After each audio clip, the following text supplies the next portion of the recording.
This is Mustang Football. Brought to you by Advanced Homes and by American Bus Sales. Advanced Orthopedics of Oklahoma. Neely Insurance and Financial Services. Edwin Evers Pecans. Armstrong Bank. Texoma Tractor. Will Rogers Animal Hospital. And by RCB Bank. This is the Advanced Homes Tailgate Show.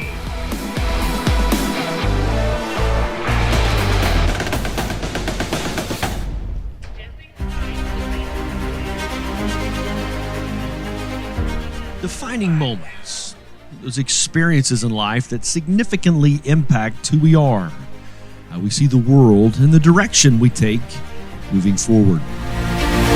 They often arise unexpectedly, but leave lasting impressions, shaping our character, our values, and aspirations. Defining moments can be positive or challenging. Sometimes they come in the form of victories or breakthroughs. Other times, through setbacks, failures, or realizations. In sports, defining moments might be a tough game that teaches resilience, or an underdog win that instills confidence. For individuals, those moments can be big life events like graduation, facing a loss, or taking a bold, courageous step. Defining moments often push us beyond our comfort zone, help us learn essential lessons about our abilities, priorities, and purpose. Ultimately, these moments become the turning points that help us define who we are and who we want to become. They anchor our story, shape our legacy, and remind us of what we're capable of achieving or overcoming. The 2024 season certainly has had its fair share of defining moments. A season built on optimism and potential. The win-loss record may not be all we hoped for, but as any champion will tell you, life is bigger than a scoreboard, and golden trophies are often forgotten and collectors of dust. But character, resilience, teamwork, brotherhood are molding characteristics that will stay with you for a lifetime. Tonight, the Mustangs begin the final stretch of their 2024 campaign. And a miracle, maybe a little Mustang magic and a lot of help along the way, is the only path towards postseason play. But any good coach will tell you, don't let that be your focus. Don't get caught up in polls, standing, or even postseason implications. Just play the next play. Be prepared for the next down. The Mustangs travel to their final road game of the season, the neighboring Skiatook Bulldogs, and both teams have a lot to fight for.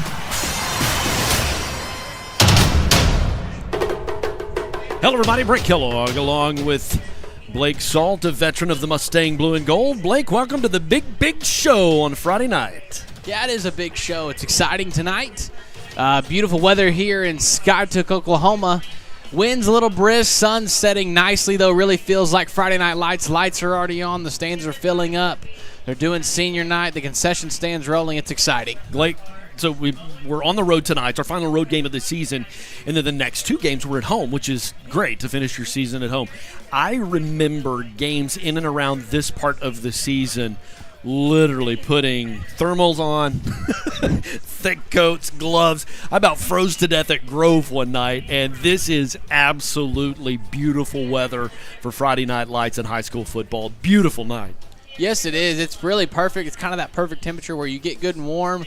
You're not really even sweating in your pads. You feel great. You're loose. It's not too cold or everything. The ball's hard and everything hurts, but it's awesome, and it feels like true football weather. And the next hour and a half, that temperature is going to drop. I mean, just once that sun goes down, and it will be, people will be looking for a jacket or a blanket or what have you. It's a brisk wind. It plans to stay with us, I think, for the evening. Man, we got rain last night at the house. Now, it wasn't enough to even wash the cars, but we did have some rain come through up in Talala, which is much needed. Man, I know a lot of folks are just praying for rain. I remember July and August being dry. I don't ever remember in October with this kind of drought. So hopefully some more rain on the horizon. But we're not here to talk about the weather. That's what Travis Meyer gets to do. We're going to talk about Friday Night Football and the Mustangs on the road at one of our neighboring district foes, and that is the Skiatook Bulldogs. When Skiatook wasn't in district, we had them in our non-district, so they're a pretty familiar opponent to us. We've been at this stadium several times broadcasting the event. We're glad that you're here tonight. Make sure that you take time to hit share. Post that on whatever social media platform you use, if you're a X user or a Facebook user or what have you, so folks all across the Fruited Plains. Like, we're here tonight for Skiatook Senior Night, which means this is their last home game. So their last two games, they will actually be out on the road. But this is a really important game in terms of the Mustangs. I know we talked just moments ago, kind of in the introduction to the broadcast, about defining moments. And I really think this game, for Coach Noble, for the coaching staff, for the guys in that locker room, who are you going to be? Who are you going to be as a team, as representatives of Oologah High School, but who are you going to be as a person? Is this where you say, hey, I mean, like the path to the playoffs, it's really going to have a lot of magic. So really, it's just a matter of fighting to finish the season. Who are you going to be? We're going to quit? We're going to throw in the white towel? Or are we going to continue to play every down, play every quarter like it's really important, because that's what I signed up to do? Yeah, and I think it's an opportunity for these young men to really impart themselves in the long blue line, kind of show what they're truly made of. Like you said, who are you going to be? Are you going to step up and rise up to the occasion, take care of business tonight in Skiatook, or let another one slip through your hands? I'm interested to see. I believe in these guys. I know they've got what it takes. I know the coaching staff's going to put them in a good position tonight, and I'm excited to see what they can do on the football field. Skiatook's record is a little bit better than ours, but their wins came in the non-district, where Oologah went through a gauntlet of non-district play where we took on schools that are a class ahead of us, both Claremore and Collinsville. Oologah winning their first game of the season, a pretty impressive showing at Veneta. And then once we got into 4A3 play, you just look back and you kind of, man, there were some games. I think about Miami, who, by the way, is playing for number 2 in district, and we really were a penalty away from winning that ball game. You think about Fort Gibson, and you know, you had control of that game for a while. You go back to last week at Catoosa, and, man, you went in at halftime feeling really good about how this was going to progress. So the Mustangs really, I mean, we've kind of been our own worst adversary, shooting ourselves in the foot from time to time. And Skiatook, they have the same losses, but their point margins are much bigger. So I really feel like if the Mustangs can come in and execute tonight, this is a very winnable game.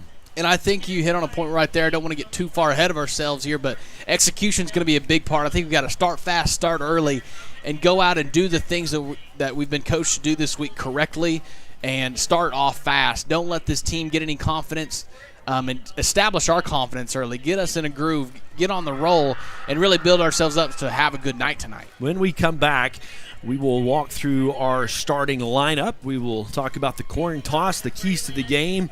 My favorite segment, Who You Got? You're watching the Advanced Home Tailgate Show. This is Mustang Football. At All Smiles Dental and Dentures, we are more than just a dental office. We're a place where your oral health is our top priority.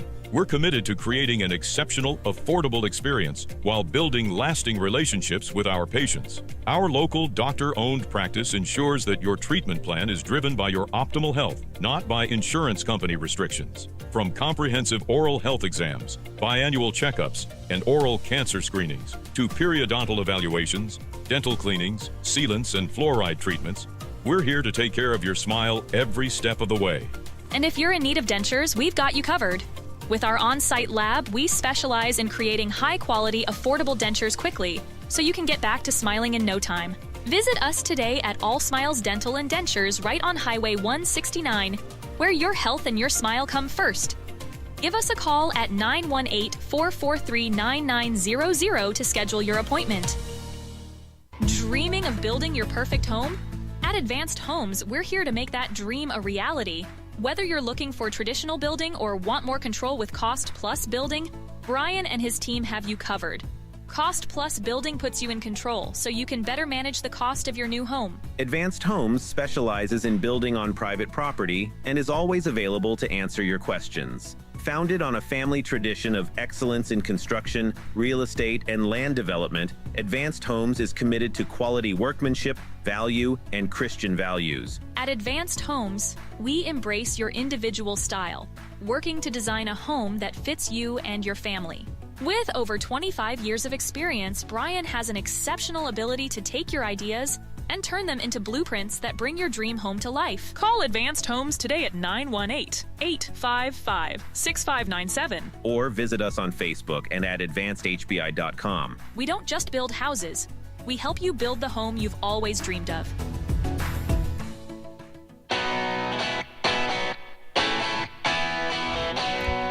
Welcome back to Sky to America, Bulldog Stadium. Brent Kellogg along with legendary Blake Salt tonight as the Mustangs on their final road game of this 2024 campaign. Blake, and I know we talked about it a moment ago, but I just get excited. This is the time of night where there's anticipation in the air.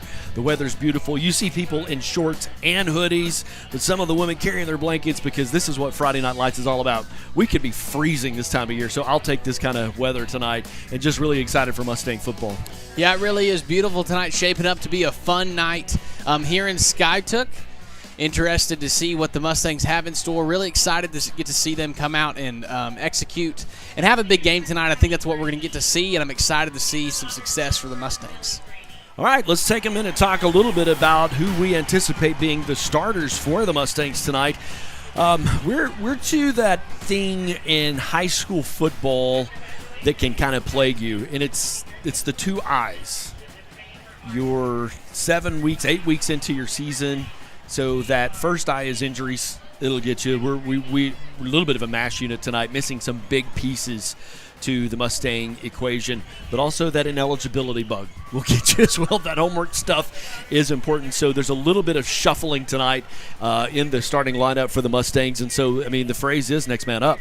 And so that's why 2s and 3s have to make sure they get the snaps in when their number is called. They're set and ready to go. Let's start with the offense. A little bit of shuffle. With left tackle, he's been there unless he was hurt. Number 72 senior Bryce Byers. At guard next to him, Micah Chang. At center, that's a little bit of a change. Lane Oliver is back in that starting role. And then Alex Labach is at right guard. Had his first start last week, and talking with Coach Noble, he said, we were curious to see how Alex was going to do. Really had a good game last week. Really didn't cost the Mustangs anything. He's a young player they're excited about as he comes up. And then that right tackle, senior, kind of an anchor, number 67, Cooper Robinson. Blake, last week, the passing game found more life than it had through the 6 games prior to that, and I think I'm going to give some credit there. Quarterback was able to have just enough time to get a quick pass out. Not that we beat anybody down the field. And these guys have to have that same night tonight. I think the D-line at Skiatook might surprise you. They're probably going to be a little bit of a challenge, and I think it's important for this crew to have a good night tonight. Yeah, they got to communicate. They got to talk to one another, be all on the same page. And just like you said, we don't necessarily need them to hold blocks for 4, 5, 6 seconds. We just need just enough time for a run to develop, a hold to develop for the run, and for our quarterback to be able to get his feet set and get the ball down the field in the passing game. Talk about the guys that are catching the ball downfield. Number 12, senior Maddox DeVilbus. I really think Maddox probably had the best game of the season last week, and some of that came on defense. I mean, he was responsible, I think, for 2 of the turnovers. Had some big catches as well. The week before really had a good offensive week. Last week he had a good defensive week.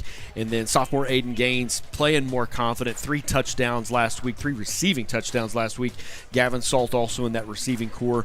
You'll see Gavin in a lot of different places tonight. He'll be some in the backfield. He'll be some at the tight end role. And then senior Braxton Davis makes up that wide receiver crew.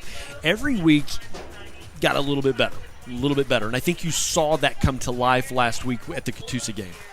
Yeah, you did, and you saw the young sophomore Aiden Gaines really step up into a role of not only catching the ball, but catching the ball in traffic. And then what he was able to do after he caught the football in the run after the catch, he ran very physically. He got his nose downhill, and he did a great job of breaking tackles and getting extra yards for the offense.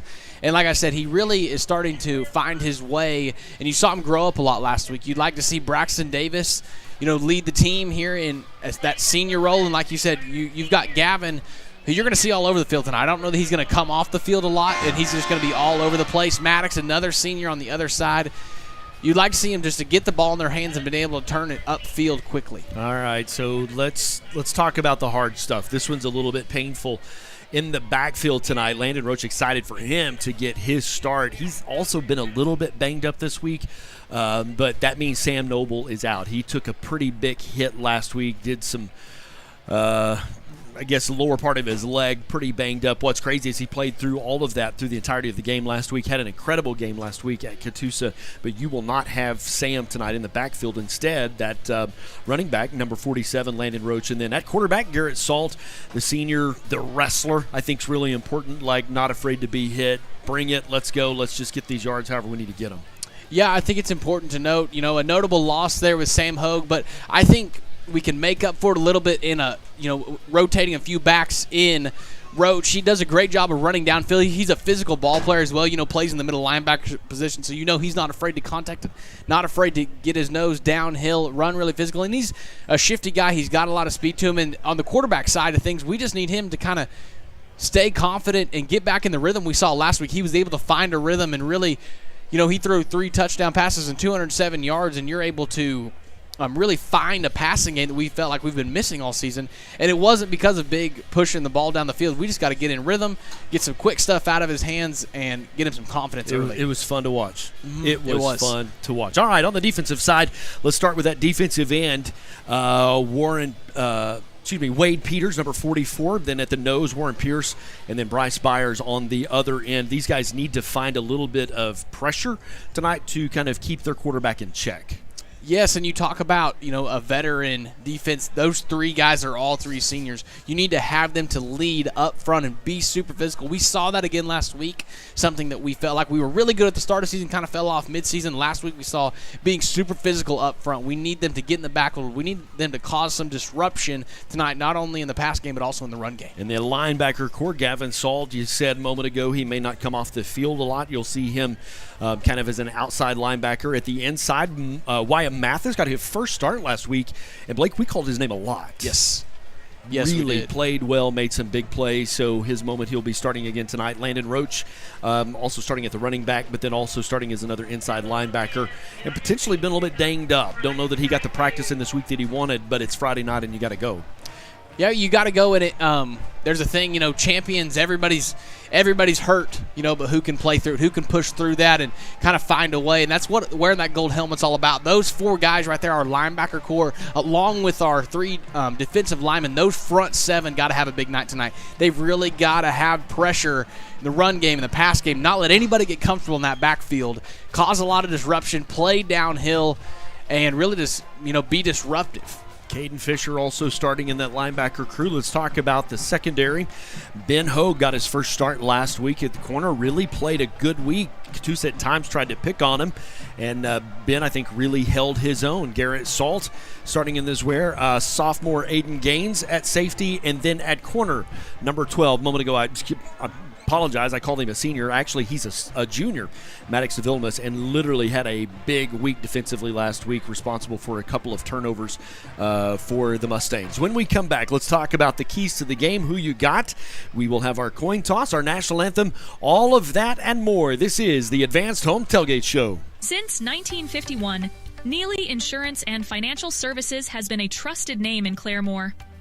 Located at 965 West Will Rogers Boulevard, we are a third-generation family business built on a foundation of trust and dedication. With over 70 years of experience, we've seen the industry evolve, and we're here to help you navigate it every step of the way. At Neely Agency, customer service is our #1 priority. We offer personalized assistance for all your insurance needs. Whether it's home, auto, farm, or boat insurance, we've got you covered. Need coverage for your flood or recreational vehicle? We handle that too, protecting both your family and business. But we're not just about insurance. We also offer a wide variety of financial services to help you plan for a secure future, including investment products, financial planning, employee benefits, and more. Stop by or call Neely Insurance and Financial Services today, where experience meets trust. Visit us at 965 West Will Rogers Boulevard in Claremore, or check us out online at neelyagency.com.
I cheer for different colors on the football field, but we all stand and salute the same American flag, the Skiatook Bulldog Marching Band. Their rendition of the national anthem. Brent Kellogg along with Blake Salt, everybody. Welcome as the Mustangs are on the road. District 4A 3 game, our last road game of the season. The Mustangs will be at home next week as Grove comes to town, and then senior night in Oologah will be when Wagner comes to town. So the Mustangs kind of get that one last final outing before we finish the season, literally, Blake, on our home turf, which I'm not going to complain about.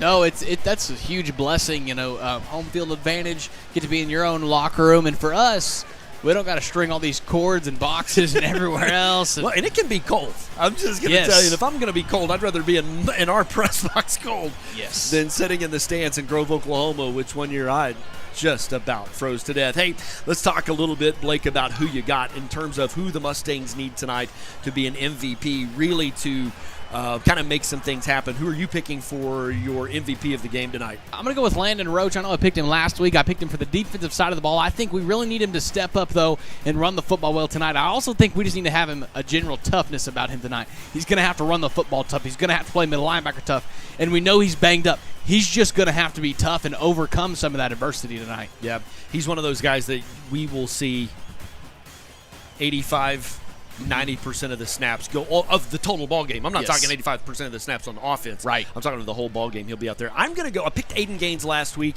and I hope I brought him a little bit of good luck because the brother had an incredible game last week. 3 receiving touchdowns. Really just kind of that breakthrough game. Coach said he had a good week of practice, and just really proud of Aiden. And so I'm hoping I'm a good luck charm for him again last week. And so tonight, my who you got, I think Aiden Gaines. I think with that, the Mustangs are going to have some passing game to be two-dimensional. You don't have Sam in the backfield. You got Landon Roach. He's a capable running back, but you want to keep this defense guessing. Is it going to be a quick pass? Is it going to be handoffs? Quarterback going to keep her? A healthy, balanced offense is the key to success tonight, and I think Aiden Gaines having a big night, catching those balls that are thrown his way. And they use him a lot on those end-around sweeps or those jet sweeps. Aiden's my who you got, if you will. Yeah, I think that's a good pick.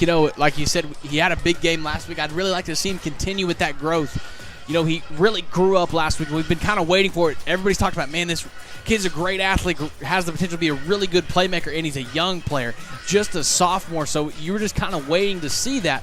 When will he really start to become that true playmaker in this offense? They're excited about him, just a sophomore. They've got him for several more years on the roster as the Mustangs look into the future. And really, Blake, I think even that some of what the next 3 games will be, and just letting some of those guys really grow and develop. You can see down on the field, the Mustang captains are there. Representing the captains tonight are Gavin Salt, Tyler Mathis, Bryce Byers, and then number 15, Jet Griswold.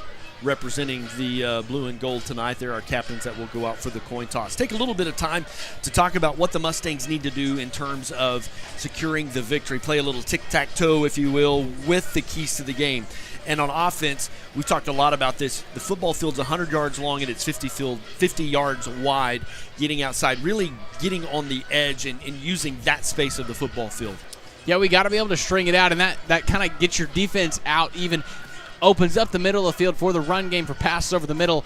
We got to pass it outside. We got to run the ball outside. Just like you said, we got to use the entire field, and we've got to get into that groove early. All right. Second thought tonight for the Mustangs on offense in terms of keys to the game, really be disciplined. There have been a couple of games, and we talked about this moments ago. I mean, at Miami, you're really one penalty away from a win there. Being disciplined, being smart, assignment football. Just play smart football. Yeah, all 11 guys got a job. And when 11 guys can get together and everyone do their job, good things happen. We don't need players to be trying to do more than what we ask them to do. Just do your job, do it to the best of your ability, and good things will happen. Big plays. Big plays. I think the Mustangs may have some of those opportunities tonight. You saw some life in the passing game last week as they worked on that, developed that this week. Coach said, we're not that we're necessarily adding some new things, but we'll do some things that maybe haven't been used really since the early part of the season. Take some shots downfield. Yeah, and we haven't got to see that. That's going to play in part. We talked about our linemen having a good game. We need them to set that up first. We're going to have to be able to run the ball well, so maybe we can drop back in some sort of play action, buy ourselves a little time, and then to set up a good pocket for the receivers to get downfield and for us to set up shop and throw it. On defense for the Mustangs tonight, this seems basic, and really it's back to those basics, Blake. Just tackle. Mm-hmm. Just tackle. Get the guy in front of you. Just smart, minimize mistakes, tackle. Yeah, and that's rallying to the football. You don't got to necessarily get a hit stick award on every single tackle. Get to the ball, wrap up, and let those other 10 guys come and help us. Keep an eye on number 2 and number 12. Gabe Beatty is a senior. Number 12, a new name. He's a freshman, and that's Tavion Kirkwood, guys that they want to go to a lot, and just make sure your eyes are on him. Yeah, they like to get the ball to them in tunnel screens really quickly, kind of get their ball in their hands. They're playmakers. They're quick. They're fast. They're shifty. They like to get the ball to them and see what they can do down the field. So we're going to have to keep them contained, kind of not let them get started and let their momentum get away from us. And we're watching the coin toss happen down on the field. And Skiatook has won the toss. They have deferred to the second half, so the Mustangs will get the ball to start the ball game. So you have an opportunity on offense to come out, use your scripted plays, if you will, the things that you want to do well, set that, and go. Finally, I'll say this tonight, Blake, in terms of keys to the game is make them, when you're on defense, make them go the distance. No turnovers, minimize turnovers.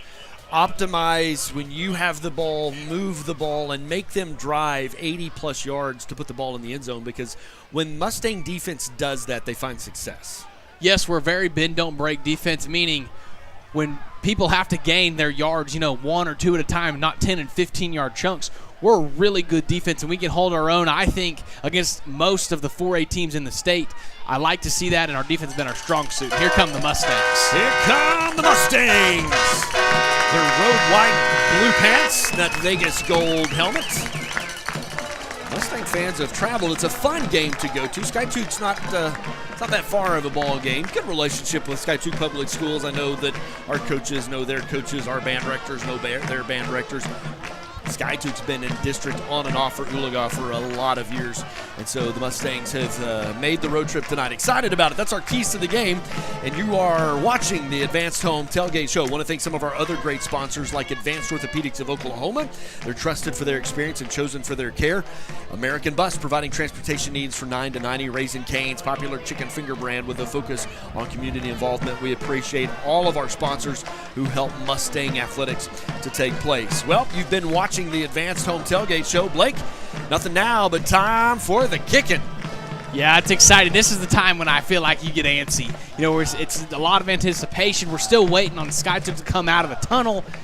You're just sitting here waiting. We're amped up. We're ready to go. Our crowd's into it. Our band's getting after it. It's an awesome atmosphere. We talked about the weather. The weather's great. The sun's gone down. The temperature's really cooling off. Something to note, Skiatook will have the wind at their back kicking off to us, so our first drive will be going into the wind, which will be headed north toward the scoreboard.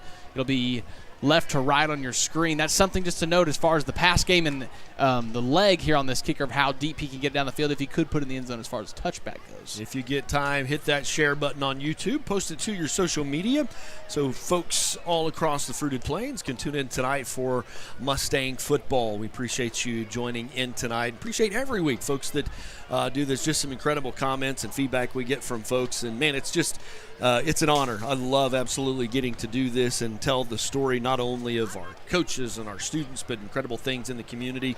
Kind of a short week for the Mustangs because today they were out of school. We have some kids that are traveling. Don't know if they're tuning in tonight, but some FFA students that have been off to the national convention for FFA and competing actually at the national level. And we'll talk some about that. Actually, a little fun fact of things that's gone on with them this week. We'll share that as well. Skiatook making their way into the tunnel. Brent Kellogg along with Blake Salt and the rest of the Mustang broadcasting crew. Jason Streeter is our director that punches all the buttons. You have Asher Streeter, one of our camera guys, and Nate Osborne. Man, could not do it without those guys. Here they come. Here come the Skiatook Bulldogs in a red helmet and an all-black look. So, Blake, a lot of contrast tonight. It's really a dark black versus a bright light.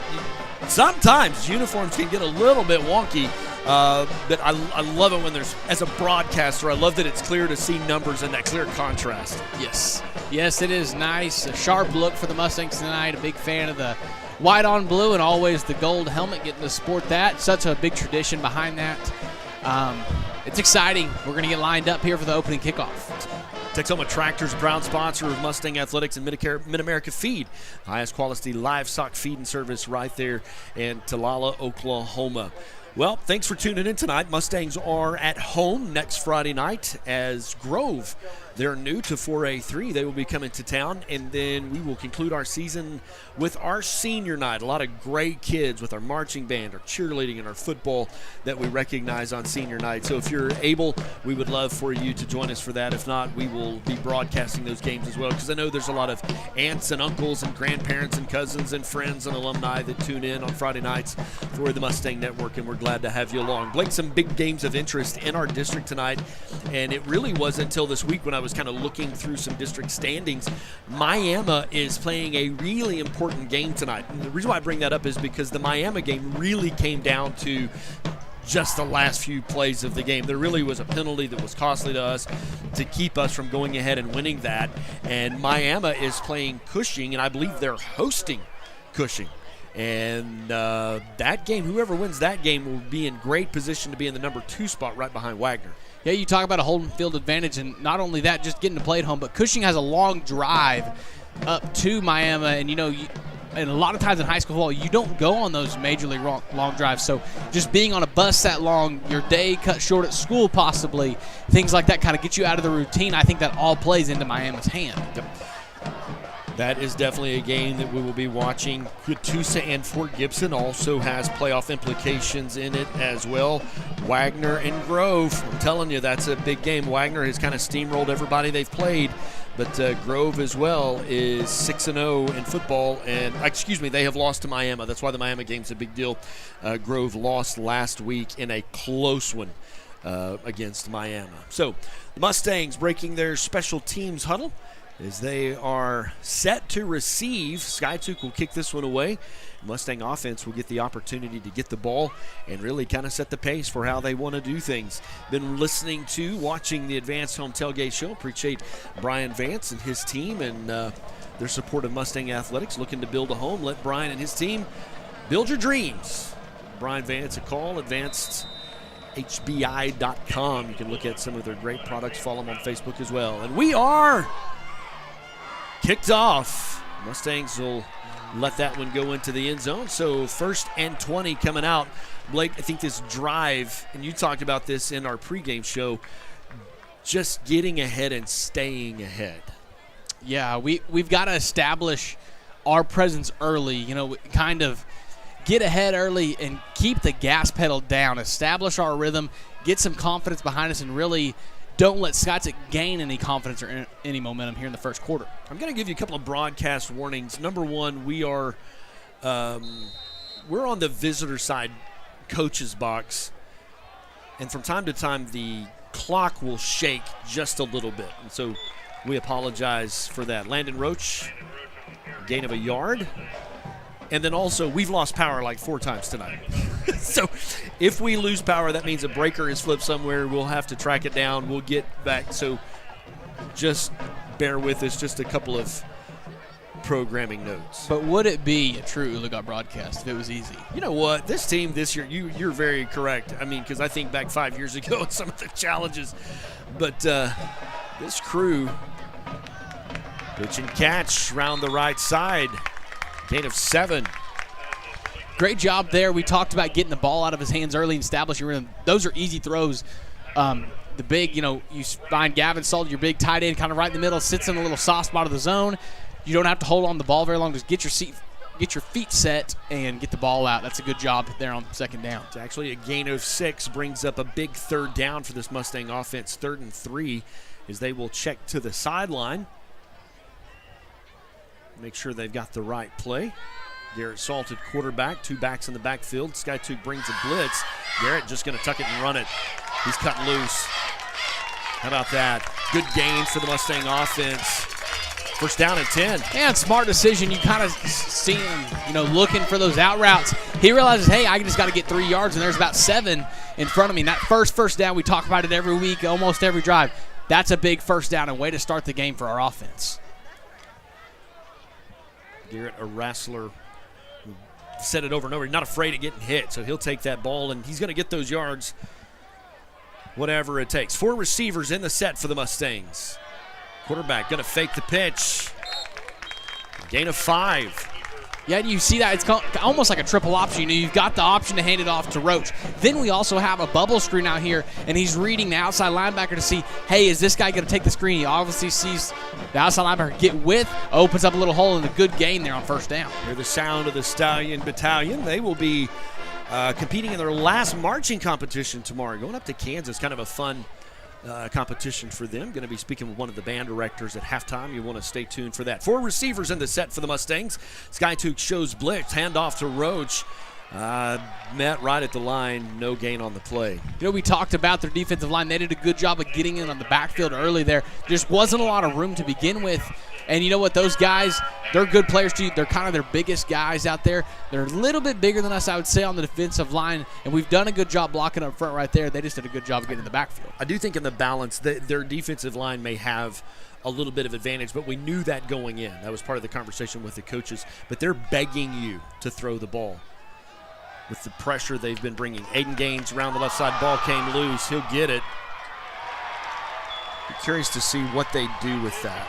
Yeah, because that could potentially be an incomplete pass. The ruling is you have to make a football move forward. They're going to say he did, so we're going to lose some yards there. He was in close to first down territory until the ball came loose. And good athleticism to make sure you maintain possession. So it's 4th down. Mustangs set to punt it away. We talked about making sure Skiatook has to drive the length of the field. And he will punt that down to the 25-yard line. Number 32, Tucker Rogers, punting for the Mustangs due to an injured Sam Hogue. So Skiatook will get the ball 1st down and 10. Yeah, an unfortunate mishap there offensively on 3rd down, but here's the thing, it's not necessarily a terrible drive. Always said flipping the field is not a bad thing as an offense. If you're able to drive the ball down the field and at least flip the field, it gives our defense, like we've talked about, a 75-yard field here behind them. That's right. 8:32 left to play in the first quarter. Mustangs on the road at Skiatook tonight. Brent Kellogg along with Blake Salt. Skiatook will have the ball tonight for the first time, showing blitz. Handoff up the middle. Going to pick up 3 on the right side. Felt like we kind of had some guys in the backfield there, kind of rode on his back, but did a good job of getting multiple guys to the football. I think that's important. We talked about that tackling. We're going to have to rally to the football, hold on, rally, wrap up their playmakers, and no extra yards for those guys. 2nd down and 7 for the Mustang defense. We saw the last several weeks when the opposing team has to drive the length of the field, you really do. This defense finds a way to get those stops. Handoff up the middle. Not much there. Well, they're going to give him a gain of 3. Kind of just fell forward, kind of stumbling. Again, we're in the backfield. He's just able to kind of fall forward a little bit. But 3rd down, not in a bad spot for your defense. Big one here. You want them to get them off the field and get the ball right back to the offense. Big 3rd down. 3rd down and 4 coming up. Absolutely beautiful night in Skiatook, America. Breeze is blowing pretty steady, and it will do so for most of the evening. It's not one of those that when the sun goes down, the breeze is going to die down. They have 3 receivers in the set. Mustangs were showing blitz, then backed out. Pass across the right side. And boy, Blake's going to be close. I think he's going to get the 1st down. He is going to get it. They kind of ran a little short stop route, found a little bit of a hole in our zone there. A good job making the tackle right as soon as he caught it. No extra run after catch or yards after contact there. And that's okay. You kind of got to live by that. That's kind of how our defense works. They're going to get 3 or 4 yards at a time, and that's okay. We're going to come up with some sort of big play, a negative play, or a knockdown on a pass that really helps us. The old adage, bend, don't break. 1st down and 10 for Skiatook. Ball at the 37-yard line. 3 receivers in the set. Mustangs showing a blitz. Handoff. Mustangs able to bring him down behind the line. Loss of 4. Yeah, good job there. Kind of really did his job well. His job is to not get too far upfield, but force that back inside. Running back keeps stretching it. He's able to make the tackle. And like you said, now they're behind the chains. And we talked about it specifically at Catoosa. We saw a big trend. If they got behind the chains, they really struggled. Hopefully the Mustangs can capitalize on this tonight. It's where that new set of downs doesn't necessarily hurt you because it gives you some opportunity to set them backwards. Second down, 14 coming up for the Bulldogs. 4 receivers in this set. Mustangs kind of stumble on top of each other on the right side. Pass out to the right side, still pushing the pile forward. Pick up about 9. Did a good job there of getting that screen, really played it well. We ended up seeing it just a little bit late, though, so they pick up a pretty good gain on second down. Makes it third down and really manageable for the offense. Right side of that defensive line had an opportunity to get some pressure on him, but just kind of got tangled up inside of each other. Caden was coming on that outside blitz. So it's third down and 5 coming up for the Bulldogs. Kind of a predictable passing situation. Mustangs showing a linebacker blitz. Quarterback with some good containment. He's under pressure now. He'll just throw it away.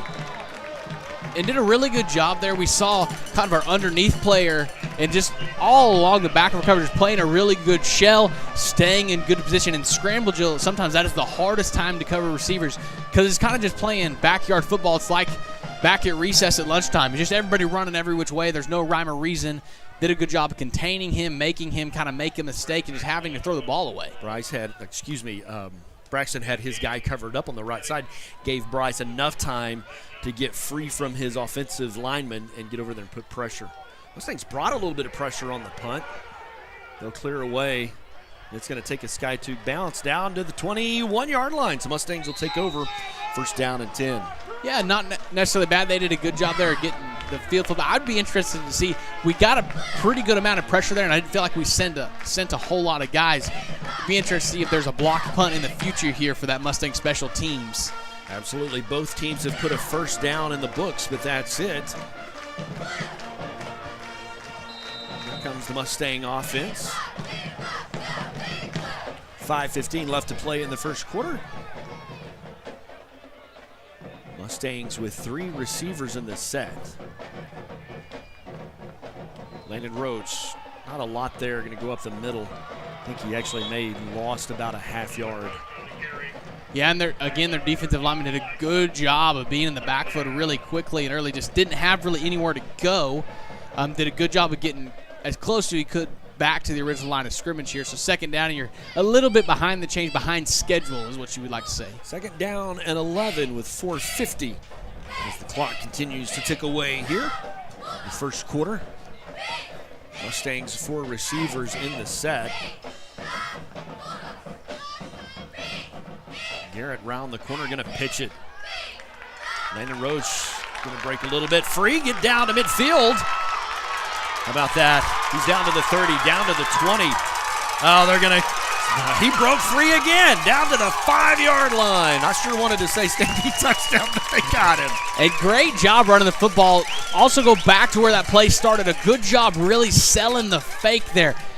Our Q carried it all the way to the point of he's getting tackled, pitches it out to the option. Roach does a great job getting down the sideline, shows off a little bit of his wheels there, and sets the Mustang offense here in first down and goal. 73-yard run?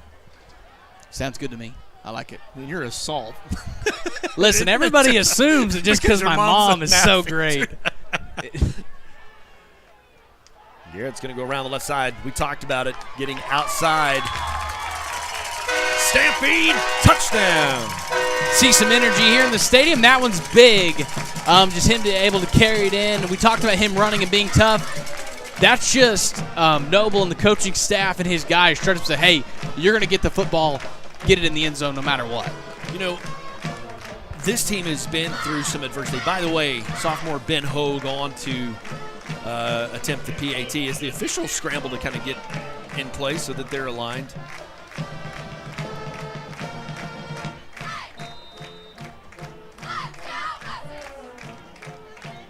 Ball down. Woo! I think they blocked it. PAT is no good. So 6-0, but Mustangs on top early. What we wanted to see kind of really saw the big play there. We talked about it, not necessarily pushing the ball down the field, but just a big play in the run game. And I think we also talked about we're going to have Roach really step up and be tough. He did a good job, fought through some tackles, broke some tackles, set his team up really well there, down inside the 10-yard line, and Mustangs jump out to an early lead. And you've burned a lot of time off the clock. This first quarter's really flown by, only 4 minutes left. He is setting down on the end of the bench. Obviously getting some high fives from his offensive line and teammates. Spell him for a second because he's also playing at running. I mean, that's a big run. Yes. And he just needs to catch his breath, let your Mustang defense come out and find some success. Mustangs on top with 4:04 left to play in the first quarter, 6-0, and that 6 is because of a blocked PAT from the Bulldogs special teams. Yeah, it'd be interested to see what kind of kick we dial up here. We're going to go into a pretty stiff wind, about a 10-mile-an-hour wind, I think is what my weather app said. So probably can't get that one all the way down to the end zone, so we're going to have to get a little bit crafty. Ben is a very serviceable kicker. Has been the number 2 kicker on the roster. There's the whistle. Little pooch kick to the right side. It'll bounce. Could give them some issues. Down at the 30-yard line. Exactly what you wanted. Yeah, great kick. It's able to bounce. So anytime a kickoff down the field can bounce, it causes a little bit of issues. Those kicks, they can bounce really weird. You saw a little bit of mishandling there. That's awesome to see. Your special teams, good job staying down in their lanes. Makes a tackle, no return really on the play, and Mustangs set up shop their defense at 1st down and 10 on the Skiatook 31-yard line. A big field behind them once again. Here come the Bulldog offense.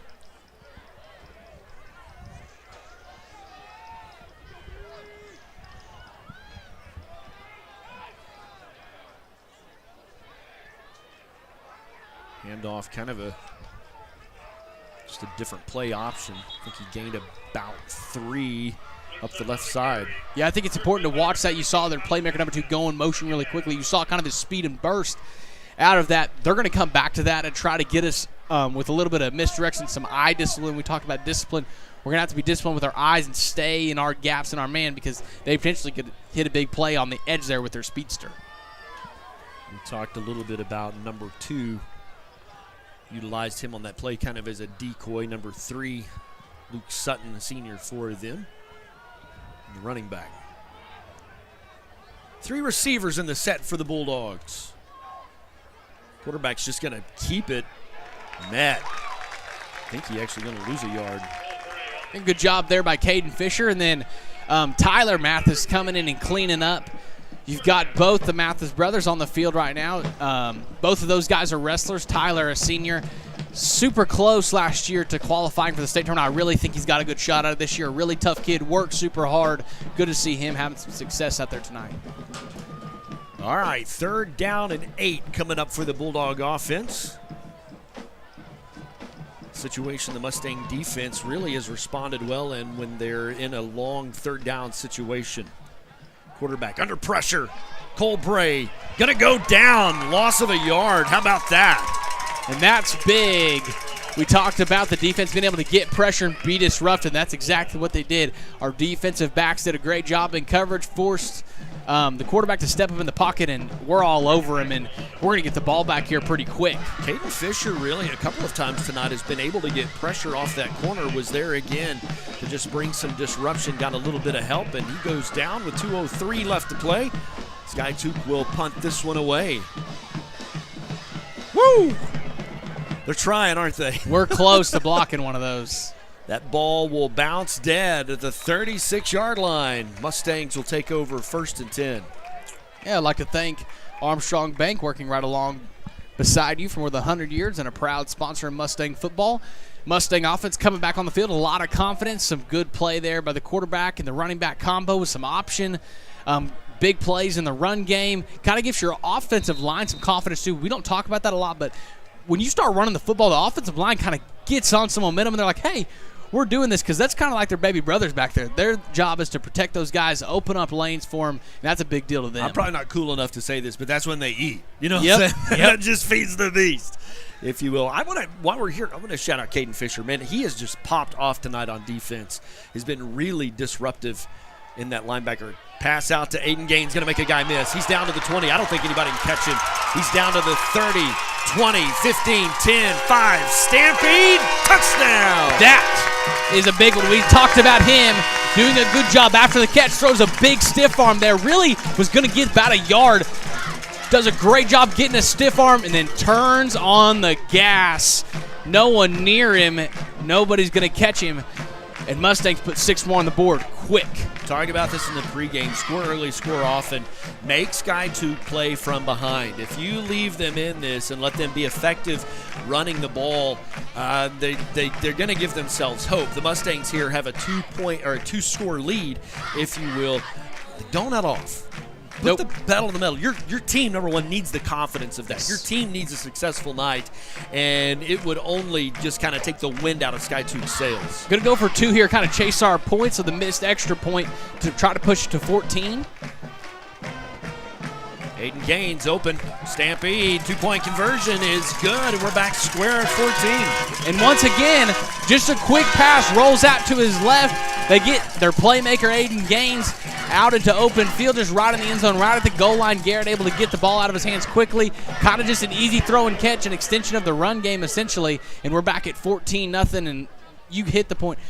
We're up now by 2 scores. We've got to go, and we got to keep the gas pedal down. Go put the nails in the coffin and put this team away early. I want to talk a little bit about, because the win-loss record hasn't really gone, I think, the way the Mustang faithful would like for us to go. We knew who we needed to beat to go to the playoffs. Miami was certainly one of those, and quite frankly, that Miami game, keep in consideration, they tonight are playing for the number 2 spot in this district, and it really went down to the last few seconds of that ball game. You're a penalty away, and man, early on we just had some of those shoot yourself in the foot kind of penalties to take the wind out of your sail. Cushing is what it was. It was a very winnable game for us. Mustangs had some injuries, some key players that route. Fort Gibson, definitely a winnable ball game for us. Last week, Catoosa, that's the one that just, and I think it kind of comes down to, we have so many guys, Blake, that are playing both directions. We've got a couple of, number 47, our running back, he is out there on special teams. He'll be out there on defense. He'll be out there on offense. And that fatigue factor sometimes just becomes an issue, and I feel like, number 6 is loose around the right side with a blocker. They'll get him out of bounds, 47-yard line. Decent field position for the Bulldogs.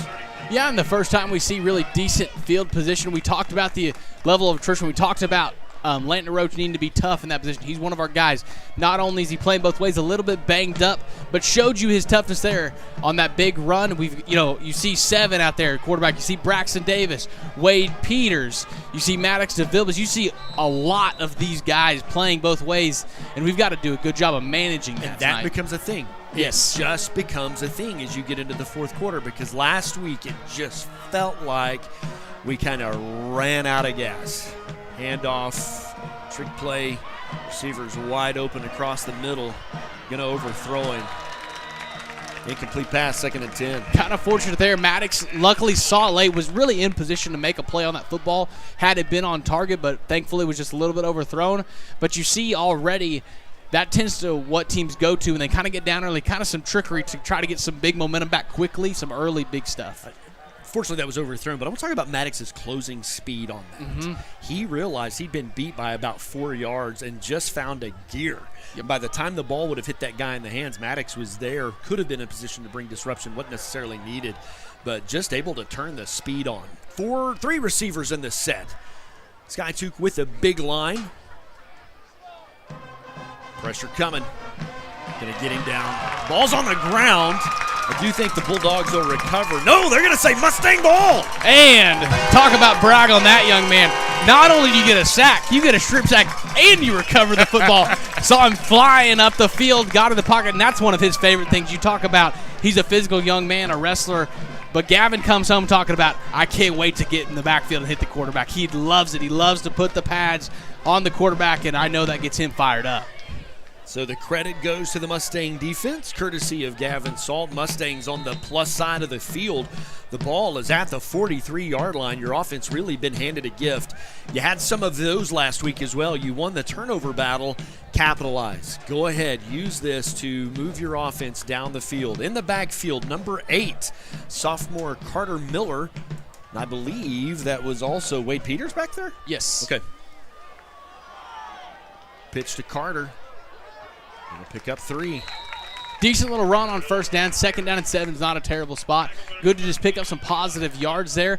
And you see another back. You know, we've talked about that. In years past, we've always had a pretty deep running back room.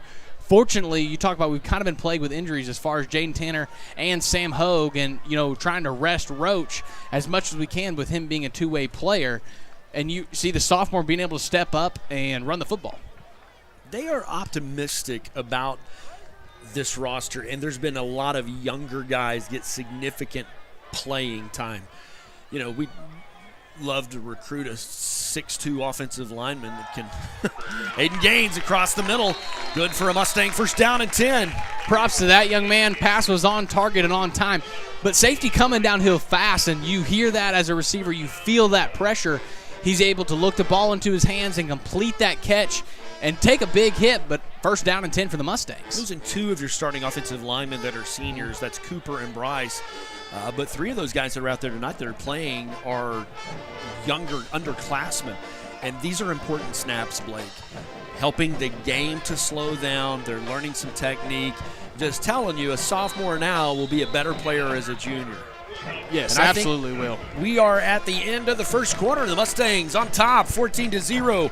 Going to take a break. You're watching Mustang football. I will tell you the care I've received here at Advanced Orthopedics is wonderful, phenomenal. My knee had just deteriorated where it was bone on bone. Same thing for my hips.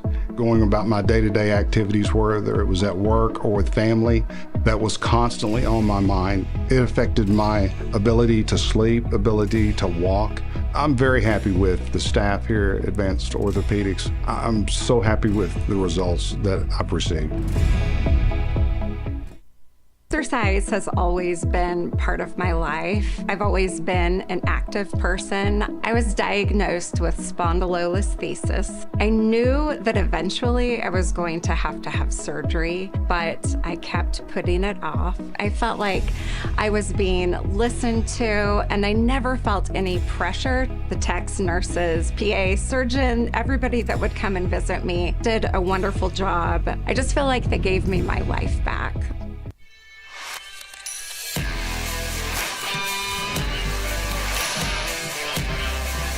Welcome back to Bulldog Stadium. Skiatook America. Brent Kellogg along with Blake Salt. We get the second quarter underway. The Mustangs trying to capitalize on a fumble. First down and 10. Pass out to Aiden Gaines. Going to utilize him again. Makes a guy miss. Pick up a 14. Enough for a first down and 10. Yeah, good job there making a guy miss. Run after catch has been the theme for his success the past, last week and then into this week. Great to see. Just a couple score checks here. Cushing on top of Miami. We talked about that. That's a big one for playoff implications, home playoff game implications. Cushing's on top 6-0 over Miami right now in the first quarter. You are going to check that score a lot tonight. Yes, that's a big one. It's a big deal. Wagner on top of Grove 20-0 right now, and I kind of thought that would be a closer ball game. I really did. I mean, Grove going into this with one loss. Right. It's to Miami. All right, 3 receivers in the set for the Mustangs. Handoff round the left side, carrying a couple of tacklers forward. Pickup of a couple. Number 8, the ball carrier for the Mustangs, Carter Miller in there again. Yeah, young guy running the ball tough. Brings up second down here, and you're able to really have a lot of your offense here. You can't really take a big shot play here, but you've got a lot of stuff being able to stretch the field and get it outside and run some RPO stuff and everything down inside the 15 close to the 10. And luckily we can get a first down here. What is that going to be, down inside the 3 or 4? It's a gain of, right, yeah, absolutely. Gain of 4 on the last play. 2 receivers to this side of the field. Quarterback keeper, no gain on the play. Yeah, and kind of actually Byers blocked it up pretty well. He just kind of stuck his big arm up there and just grabbed a shoulder pad. So it brings up 3rd down for the Mustangs. All right, Garrett's going to come to the sideline, talk it over to Coach Noble. Plenty of time to do that with 22 seconds on the play clock. Mustang offense knocking on the door for their 3rd opportunity tonight. I believe Roach is the running back. Gavin and Aiden out to the far side. Garrett looking, still running a flag down on the field. I'm sure this one's going to probably be talked about. Yeah, they're calling false start on the Mustangs, so that'll back up 5 yards. First penalty of the night, a clean first quarter. We talked about that. We talk about that every week, though. The penalties are a big deal. Got to play clean football. That one doesn't hurt necessarily a whole lot. Sometimes it can give you a little bit more room to work, especially in the passing game down here when you're really close. Like they declined that. And so they'll take the down, and I think for them that's a smart play. Put you in kind of a 4th down and long scenario, and you're still bunched up.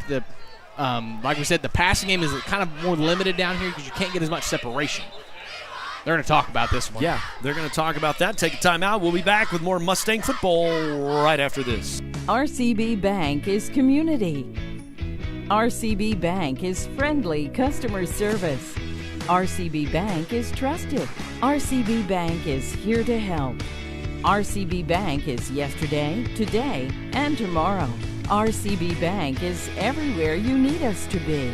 We are RCB Bank. Open an account online today to see why our customers always say, RCB Bank. That's my bank.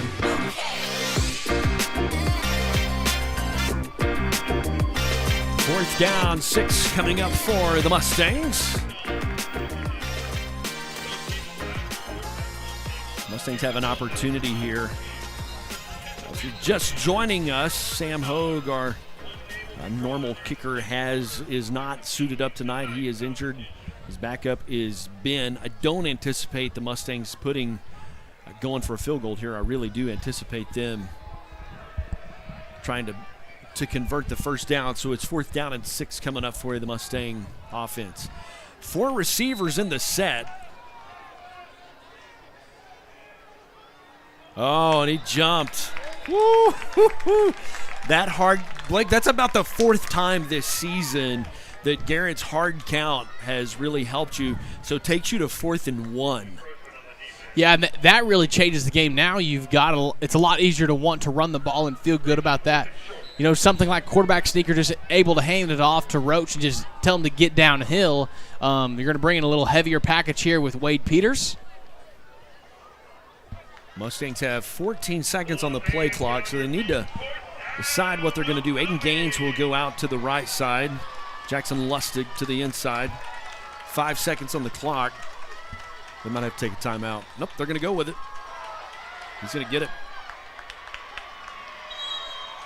I think he had to get down to the 5, and I think he's clearly marked. Have to see at the spot here. Is, yeah, official will say 1st down.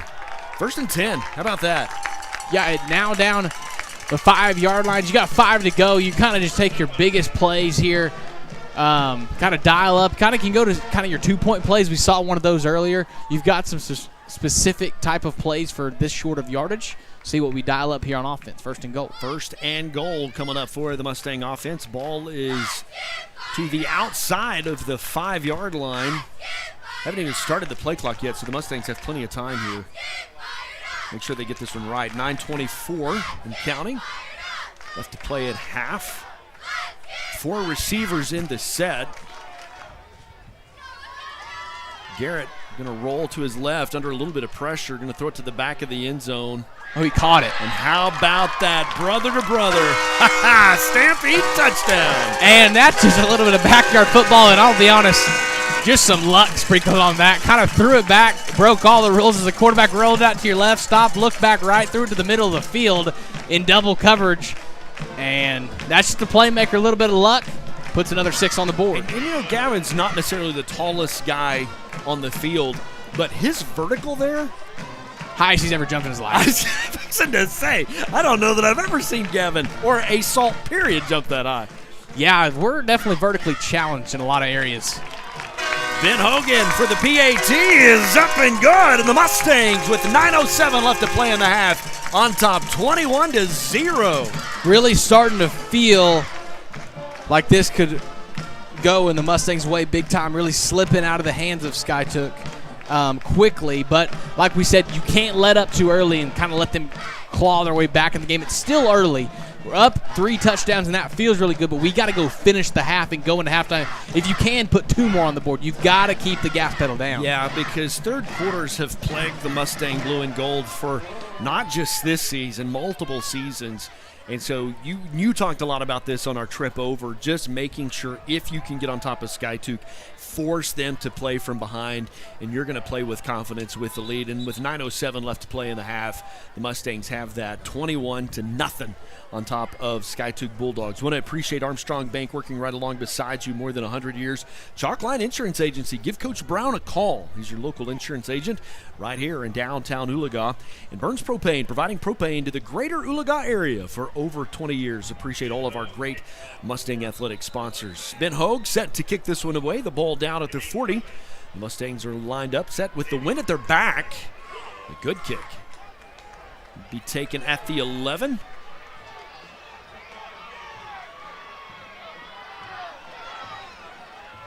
That one knocked out of bounds about the 38-yard line. I believe Connor Sokolowski, the ball carrier. Yeah, good return by them. Pretty decent field position for them as an offense, but still a pretty good chunk of field behind our defense, and that's been a winning recipe for our defense this season. Just real quick to hit a score change up in Miami. They're on top of Cushing now, 7-6. That is the game of the night. Mm-hmm. That's a big one. Big game at Sand Springs. Muskogee, over the same part of the state, is Sand Springs and Muskogee is really good this year. That game tonight, definitely a game of interest we'll be watching, fighting for district positioning. Handoff up the middle, believe number 3, Luke Sutton, the ball carrier. Yeah, I was going to say it looked like the ball came out there when he was running, but we're going to call him down. And I think we had 9 Mustangs there on that tackle, so that's good rallying to the football. Everybody getting there, everybody getting in on it. That's what you like to see from a strong defense. Coming up, 8:28 left to play.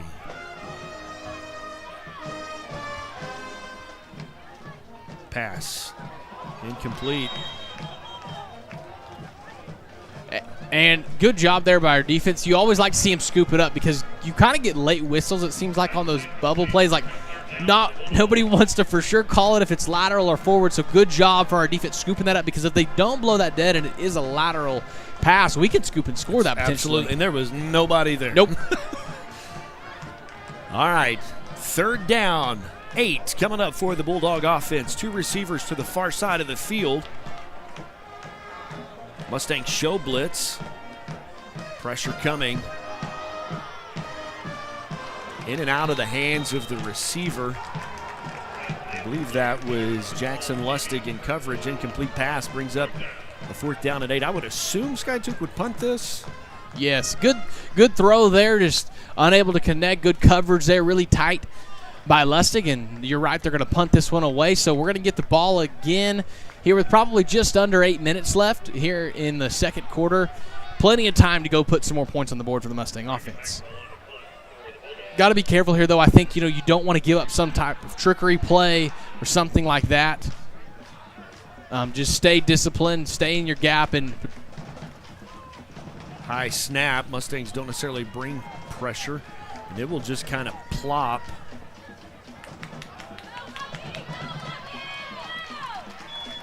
Lucky Lustig. Get about 11-yard return. Yeah, good job there. Gets us across midfield into Bulldog territory. Great field position. Great field position, but a dangerous play. Yes. That backfired on us a couple of weeks ago, but it does put the ball, where are they going to spot that? Right at the 50. There we go, right at the 50-yard line. So we're actually going to be on our side of the 50-yard line, but still outstanding field position as an offense.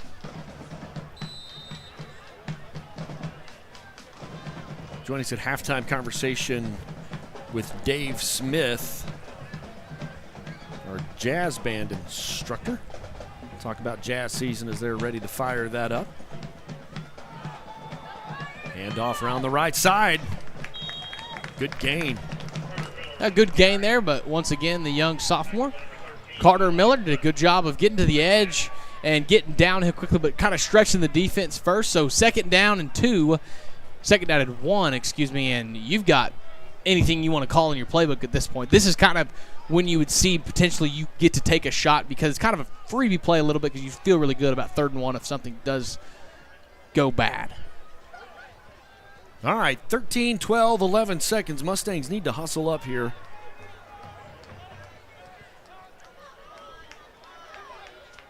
Three receivers in the set, going to move. He's got a guy beat. Can he connect that pass? Just overthrows Maddox just a little bit. Just a little. You can take that shot. You can. We talked about that. So now you get to 3rd and 1. You're good with this. You feel good. You've had a lot of success running the football and even throwing the football around a little bit. That's a good shot to take. We talked about we need that our offensive. You hit that one, he's still running. So that has the big potential to be a big play, and that's exactly when you want to call those in 3rd down or 2nd down and short. Excuse me. Catoosa Fort Gibson, a close game. Restarting the play clock. Catoosa's at Fort Gibson. That's 14-13 with Fort Gibson with the 1-point edge. Those things have time.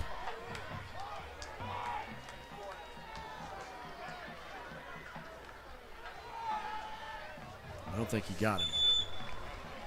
Yeah, not a whole lot there. Just kind of stuck his nose in there to get what he could and really didn't get anything. So 4th down and 1, kind of in no man's land, too far to punt, too close to punt, too far to kick a field goal. 4th down and 1, though, I think we'll definitely go for territory for this Mustang offense.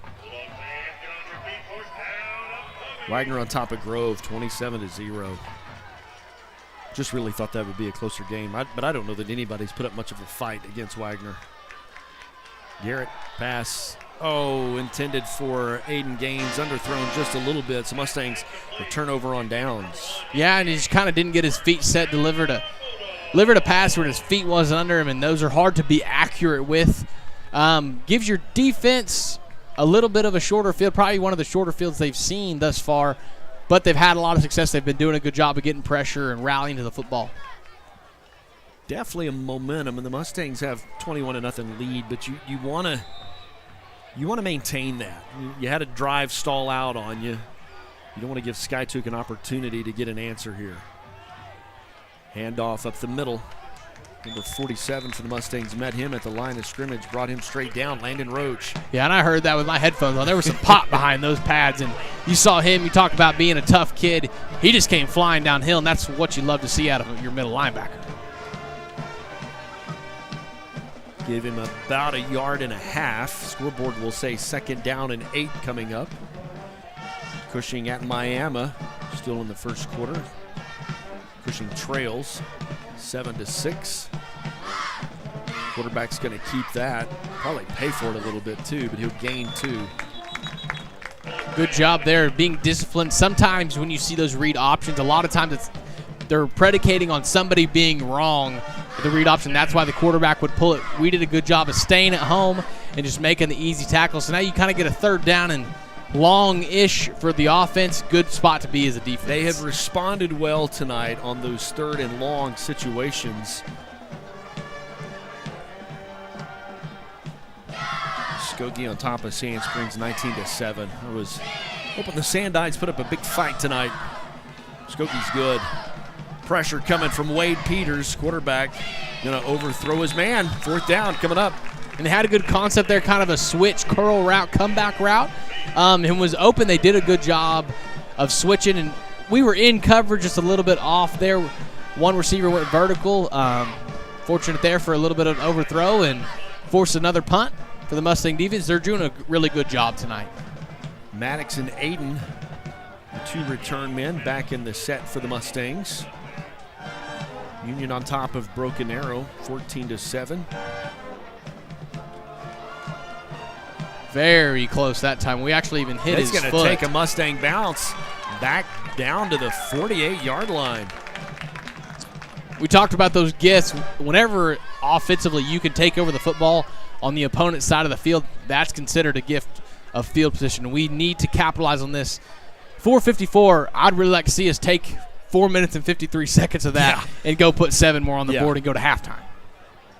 Man, I don't know how much other high schools you've watched, but how good is Owasso? Yes, they're having an outstanding year. Season, yep. And kind of the first year we've seen Bigsby having a little bit of a down year. They've been so dominant. Well, they moved up. Yes. Going up to the bigs. Right. 6A1. I mean, it's just different ball when you're playing. I mean, they found success, but playing against Owasso, Bigsby, Jinx, well, Bigsby. All right, Mustangs into round.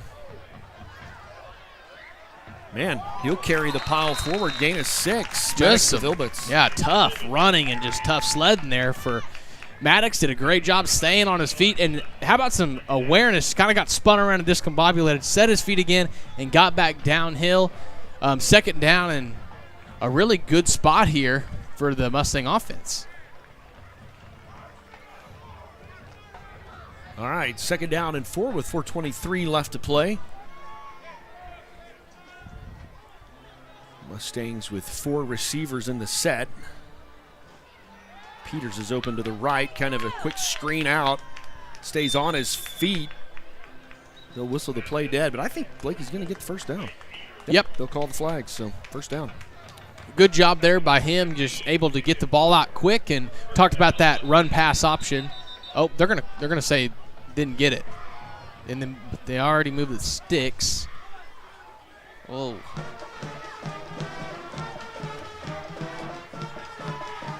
Probably the thing you see the least amount of technology in, still to this day in football, is the whole stick and ball spotting and all the chains.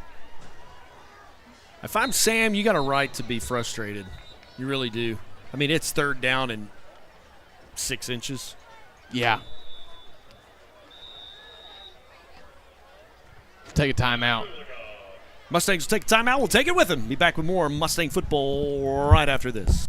At Raising Cane's, we're huge football fans, but we're also fans of your local fundraisers and fun runs, small victories and big ideas. And yes, even the neighborhood animal shelter.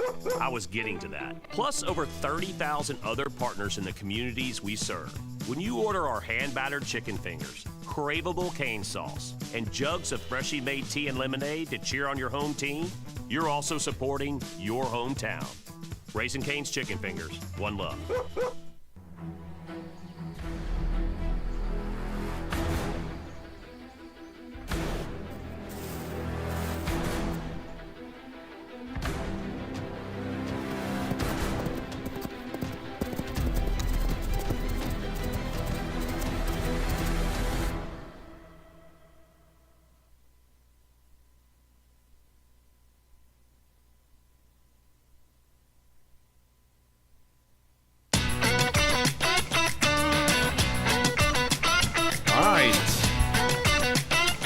Third and inches coming up for the Mustangs. Handoff to Aiden Gaines. Going to get the first down and about 3 more. Did a good job there, just kind of picking a spot. We really stretched the defense, ran it to the open side of the field, and just kind of let him run, right up until he found a spot he could just dive forward for a few yards. And Blake, you earn the first down, they take it back, or however that wants to work out. I don't want to be the guy that criticizes, but you also just burned about 30 seconds off the clock. Yes. So, the silver lining of that cloud is it lets you burn that clock down to really keep the ball out of Skiatook's hands and give them an opportunity to respond before halftime. Mustangs, 2, 3, 4 receivers in the set. Garrett got him wide open. Pitch and catch, Stampede, touchdown, Jackson Lustig. And another big one there for the Mustang offense. Talk about taking shots down the field, just a vertical kind of blown coverage. Way to see it. Lustig kind of was standing there waving his arms, hoping he could just get the football, and delivered it. So, again, Mustangs, 6 more on the board, and we talked about that momentum. It's really ramping up, and you're feeling Mustangs big time right now. Ben Hogue on to attempt the extra point.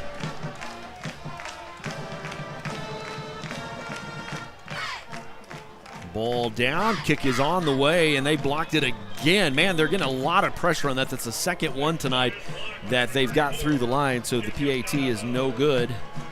Mustangs on top with 3:18 left to play, 27-0. Blake, you really wondered how this Mustang team would respond tonight. I mean, to be honest with you, you felt good about coming in tonight if the guys showed up to play, but it's been a long, tough season, and the ball hasn't bounced the way you've wanted it to. Some injuries have kind of plagued you. You wondered how the Mustang Blue and Gold was going to respond to that. Yeah, and they've really done a good job. They've come out with just kind of everything fire, and they've been fast. Really, I feel like the only mishaps have been our 2 blocked PATs. But other than that, it seems like we're firing on all cylinders. We're doing a great job defensively, offensively. We're finding some pass game. The run game's been good. Everything is good right now. Special teams has been good other than the 2 blocked PATs, and you feel like the Mustangs kind of got this one, and you're just starting to pile it on right now. This roster needed it. They really needed some good things to go their way. Ben Hogue set to kick this one away for the Mustangs with 3:18 left to play till half. Going to kind of pooch that to the right side. And he'll go down about the 36-yard line. Did a good job there staying on a lane's minimal return. Just a score of note there in 5A, a team we played back at the start of the season, Collinsville. They actually were just down 14-10 playing prior. They just went up 17-14 with 4 minutes left in the second quarter. That one's a pretty tight game. Prior kind of been a little bit of an underdog all year. Actually beat Claremore a few weeks ago in a big rivalry game, so that could be an interesting storyline as the night goes on. All right, Skiatook has 2 receivers to this side of the formation. Mustang's going to get pressure again. He'll throw that one away.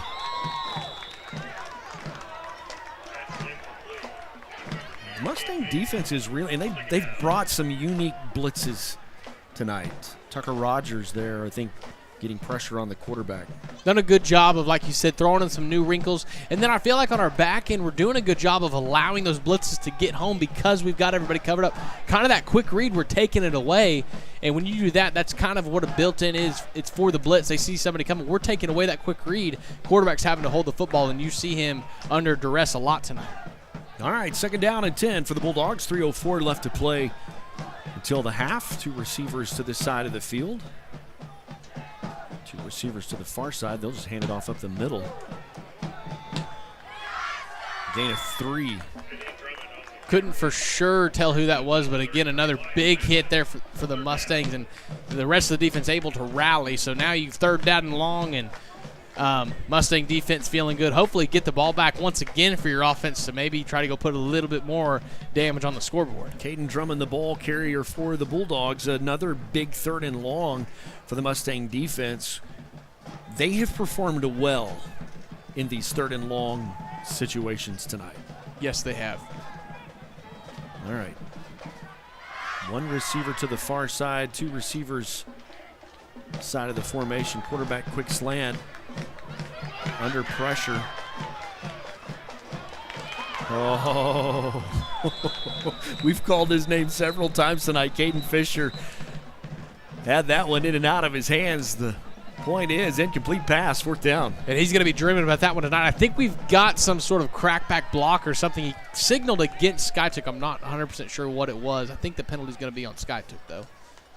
They're going to decline it to go to 4th down, I believe. Cade Schick will come in for the Mustangs.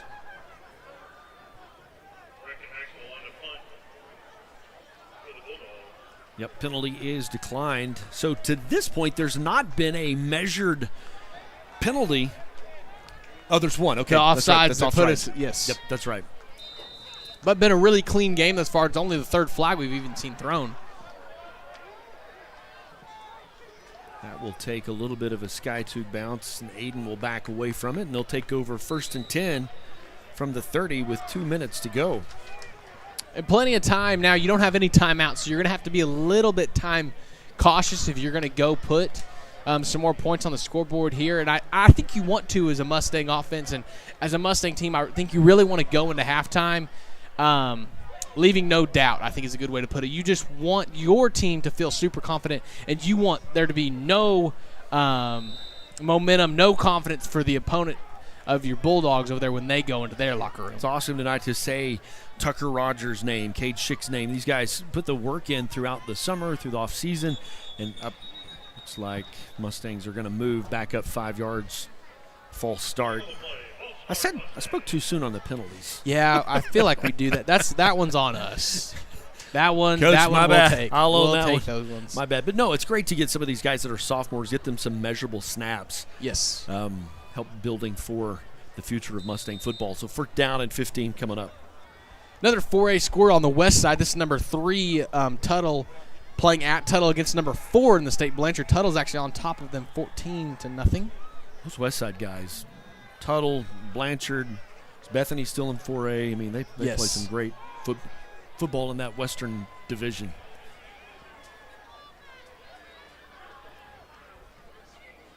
Quarterback keeper, but they read that. He'll pick up maybe a yard. Was able to just kind of blow through the line, and now you're in 2nd down in a really long scenario.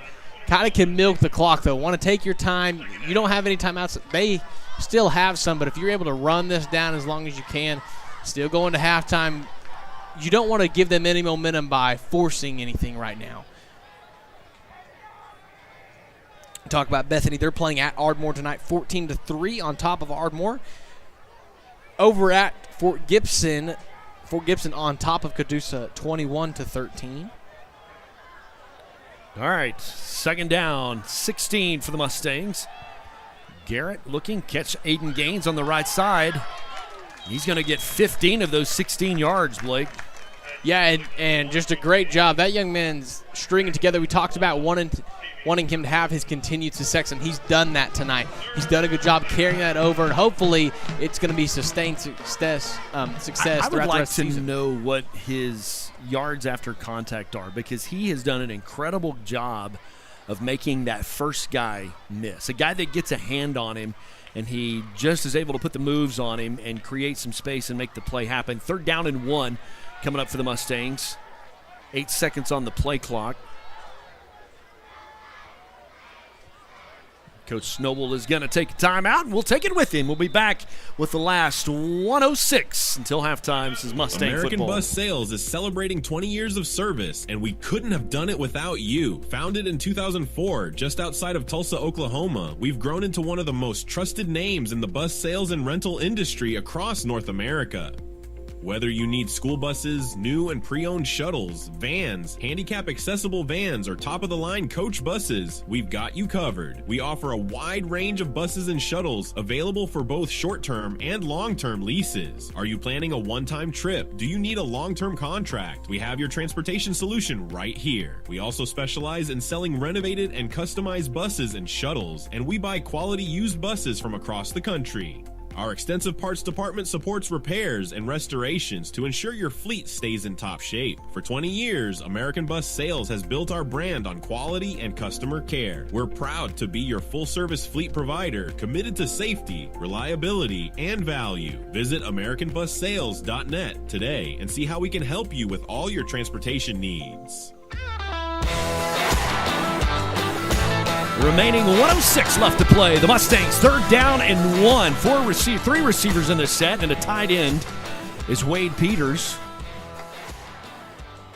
Garrett over the top to Aiden Gaines. Gain of 5, 1st and 10. Simple throw and catch there. Just kind of ran that one, knew where the sticks was at, just got a few extra yards.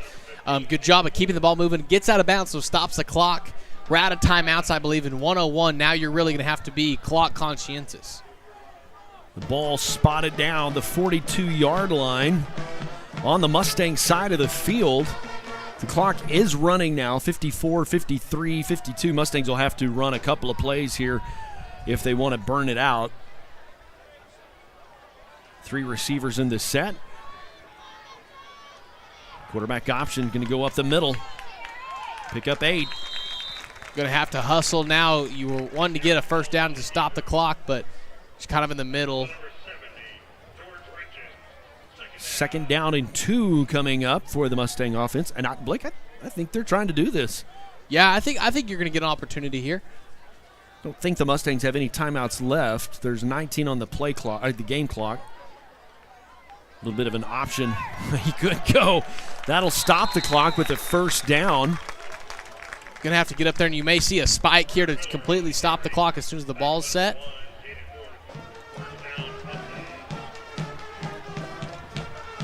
There's 8 where they've started the game clock, so that'll take us to halftime. Sam's talking. Good first half for the Mustangs. Overall, offense has played great. The defense has played outstanding. Forced a turnover. Not much more you could ask for. You're going into halftime 27-0. You feel really good about yourself. Feel really good about yourself. You're missing some key components due to the 2 eyes, the ineligibility and the injuries, but the Mustangs, we didn't know how they were going to respond. Season hasn't bounced the way you wanted it to. Been some games that were very winnable and just kind of slipped through your hands.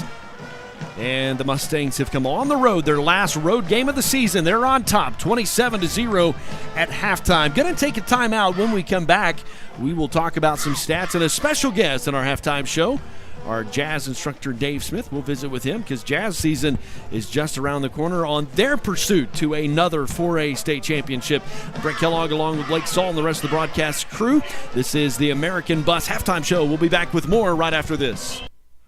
A water faucet with clean water, a reliable car on a busy day, a faithful dog, and reliable insurance. They're there when you need them. Coach Jason Brown and Chalkline Insurance is your local insurance agent. After 20 years in coaching, Jason is using that work ethic to take care of you and your family. Chalkline Insurance is locally owned by a name you know and backed by an agency with more than 30 years of experience. If you own it, we can insure it. For all your commercial, home, rental, auto, and recreational insurance needs, give Coach Brown a call at 918-789-3848. Chalkline Insurance, your local insurance agent in Oologah, where character creates connection. Last week, Brandon met a girl on a dating app. One day after work, he finally found the courage to ask her out. No answer. He started to panic. Was he being too pushy? Maybe it was too... Hey, sorry I didn't respond. I was driving. I would love to go on a date. How does tonight sound? Brandon tried to play it cool, but inside he knew. A girl so smart, so responsible. She must be a keeper.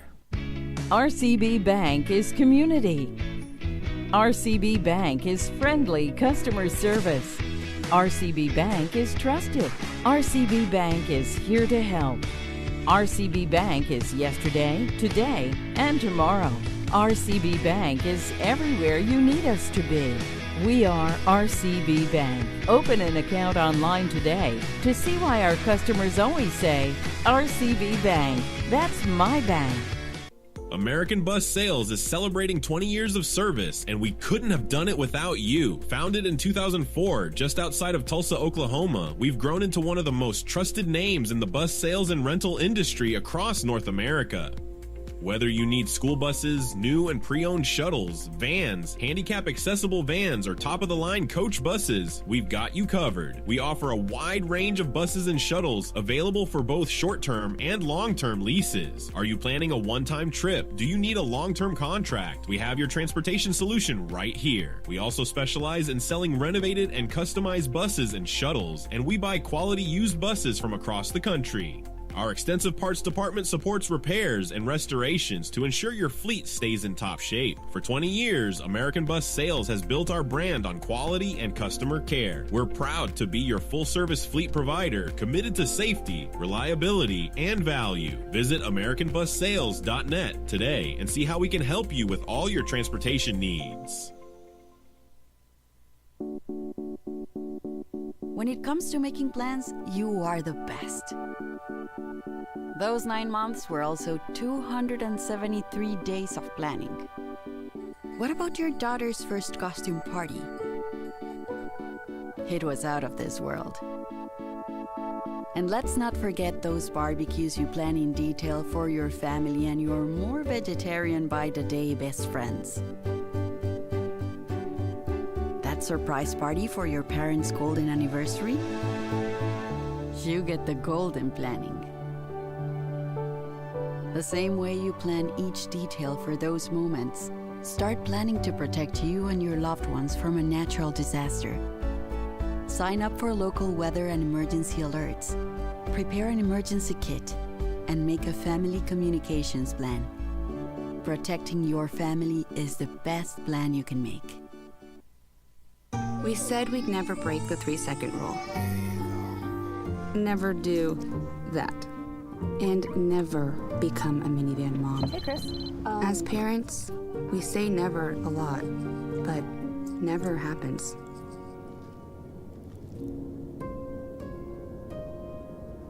So when you say you'd never leave your child in a hot car, know it can happen. Before you leave the car, always stop, look, lock. Hear that? That's the sound of your life. Perfectly imperfect. But every time you drive after drinking, the music gets drowned out. Your life sounds pretty great. Don't let a buzz ruin it. Buzzed driving is drunk driving. Don't drive buzzed. It takes less than 1 minute to find out if you may have prediabetes. You can do it here. But you probably won't. You're busy. Kids, work, show coming back in 48 seconds. So let's do this now. Hold up 1 finger if you're a man, women, 0. 3 more fingers if you're over 60, 2 over 50, 1 over 40. If you're not sure, keep in mind you're sitting on a couch right now, so 1 more finger if you're not very active. 1 finger if yes, 0 if no. 1 yes, 0 no. Next, find the body type that looks most like you and hold up that many fingers while I look around awkwardly. And that's it. If you're holding up 5 fingers or more, you probably have prediabetes. Sorry to be so blunt, but hey, you're busy. Just go to the site. There is a road laid out for me. Boxes everywhere. And this is gonna be Addie's room. I am blind, I think you're really gonna like it. I hope so. Yeah. I know this road is there for me. There is a long way. First night here, but Amy seems cool. The ways down by the river. I am blind, but I need not see. I got this. I know this road is there for me. Okay. If I'm really free, take me down to the river and wash me.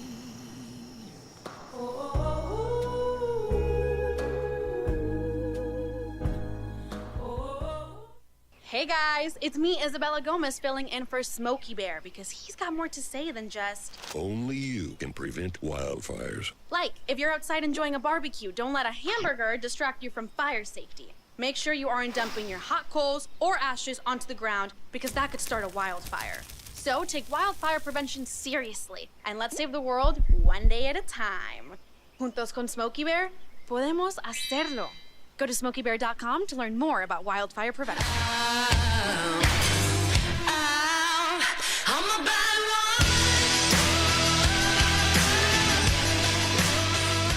Mustangs on the road for the final road game of the 2024 season. Brent Kellogg along with Blake Salt, the rest of the Mustang broadcast crew. Thanks for joining us tonight. It is the American Bus Halftime Show, providing transportation needs from 9 to 90. And I'm joined by special guest, our jazz instructor, Mr. Dave Smith. Dave, welcome to the broadcast. Well, thanks for having me. Normally, you are so busy. Like, this is go time because you guys are typically marching out on the field and you're setting generators. And, like, what you guys do in the pit is a lot. So now that, marching season is almost over. There's tomorrow, right? And then it's almost over. And, I could grab one of the band directors and I bring you up for the halftime show. So, anyway. Yeah, thank you for having me. Glad to wrap that up, right? I mean, it was a great marching season for you guys. I don't know that if you've ever been a part of band culture, I don't think people realize how busy that gets, because it's Monday night late practice, sometimes competition on Tuesday, football game Friday, competition on Saturday, repeat. There's like a 3-4 week window in there where that schedule, you're not sleeping a lot. Right. Yeah. A lot of weekends, a lot of time. It's a lot of time, but it's great because the kids. The kids feed off of the contests we go to, and, we had a successful year, so we're just real proud of them. So you are our high school jazz instructor. You're kind of music instructor when it comes to marching. John Matthews takes care of the logistics side, takes care of the marching side. You're kind of the musical director, if you will, for marching, help with orchestra, but you're also middle school jazz. I mean, you're middle school jazz and middle school regular band. You do a lot. Well, yeah, but, I signed up for teaching. I enjoy teaching. Yeah. And, I love it when the light bulb comes on in the kids' heads. It's like, whoa, okay, I can do this. Yeah. So I like the young side of it as well as the high school side of it. So you're a Rogers County guy. Grew up in Rogers County, correct? And graduated from Claremore High School. And we hired you anyway. No, right. Well, yeah, grads from Claremore. Little known fact: Dave and I went to college together at Rogers State, even though we didn't necessarily know each other. Right. But have a lot of mutual friends. But at Rogers State, at the same time, you went on, pursued a degree in music education. So walk us through where you've been. I mean, you were at Verdigris for a while. Just Wagner for a long time. Tell us about your career. Right. Well, I started out. I went to college at Northeastern State University and was lucky to have a lot of great instructors there that, kind of instilled it into me to have a love for teaching kids music. And then my first job was at Verdigris High School, where I taught there about 3 years under the great, the great legendary Ewell Hanna. Yes. Yeah, Ewell is a legacy instructor in Oklahoma, especially when it comes to jazz. But even his marching and orchestras, he was just a great, even mentor for you. Right. Yeah, he's been great. He's real good at building community, gathering large amounts of kids for band program and really, just getting the job done. Yeah. So Ewell was great at that. You spent some time at Wagner. Yes, I spent 16 years at Wagner. And it was good times there. Built the jazz program. They didn't have they had a jazz band in the class, but they didn't really do anything with it. So I turned that into a competing ensemble, within the first year. And I really had a good time exposing Wagner to jazz. I've been in that auditorium, and there's a lot of banners now hanging that are the full jazz band, but then also the ensemble. Over 16 years, you led them to a lot of success. And I know you're humble and not necessarily pat yourself on the back, but, what you were able to do at Wagner really kind of helped put them on the map in terms of. Yeah, we were top 3 in jazz ensemble many years. I think it was with jazz band and combo together. Maybe those guys earned 5 state championships over there at Wagner. So we was really excited about getting jazz combo as well as the jazz ensemble on the map, there at Wagner. Had a good time, working there. It's just you were driving to Wagner, but kids were in district here in Oologah. Right. Yeah, because I've always been a Rogers County guy, and Wagner was the first job that came open that was really worth taking at the point. At that point, there was a time back in the late 80s, early 90s that Oologah was a powerhouse when it came to jazz. They won a state championship under D. Angel. 88, I think, was that year, and then we were top 3. A lot of these years, a couple of runner-up trophies hanging in there, and then it just kind of disappeared for a long time. And when that position came open, I was in the meeting where John goes, "I've got the guy that kids are in district to come back, and you have come back to Oologah, and you guys have won your 3rd state championship in your time here." Second. Okay, and then a runner-up. Yes. This season, we're setting the pace to go get that 3rd. Yes. Get that 3rd banner. Sorry, up there. So. Well, that's the plan. Yeah. I'm excited. We have this year. We have a really strong group of freshmen. They can all they can all play their instruments, and it's really exciting. Also have some leadership in the, upper some older kids in the trumpet section, really good. I have a great rhythm section. Matter of fact, your daughter Kaylee Kellogg's leading the drums on that. I have a younger drummer, a freshman, Cooper Fleegee's great. Along with the whole rhythm section, we're going to be pretty tight. And that started with the development of a younger program. So you're also middle school band instructor. And this year, just in the marching band, there's a ton of freshmen. Yes. Like this marching band season was just really, really young with a ton of freshmen, because that starts with that development of a great middle school program, not only playing your instruments in orchestra, but also in jazz. Because I think once they're in 7th grade, right, they can jump into middle school jazz. You can do middle school jazz in 7th grade, yes. Yeah, and if you ever get the chance, the spring, usually early May, that we do the jazz banquet. Or is it maybe mid-April? Yeah, I believe it'll be early May this year. What an incredible night. Usually the food is fantastic, and then both the middle school jazz band and the high school jazz band both perform. It's an incredible fundraiser for our band program, but just great to just highlight the incredibly talented kids that have grown up here in the Mustang system. So mark that. I can't mark it on your calendar yet. It's not been set, but put that on your radar for the spring.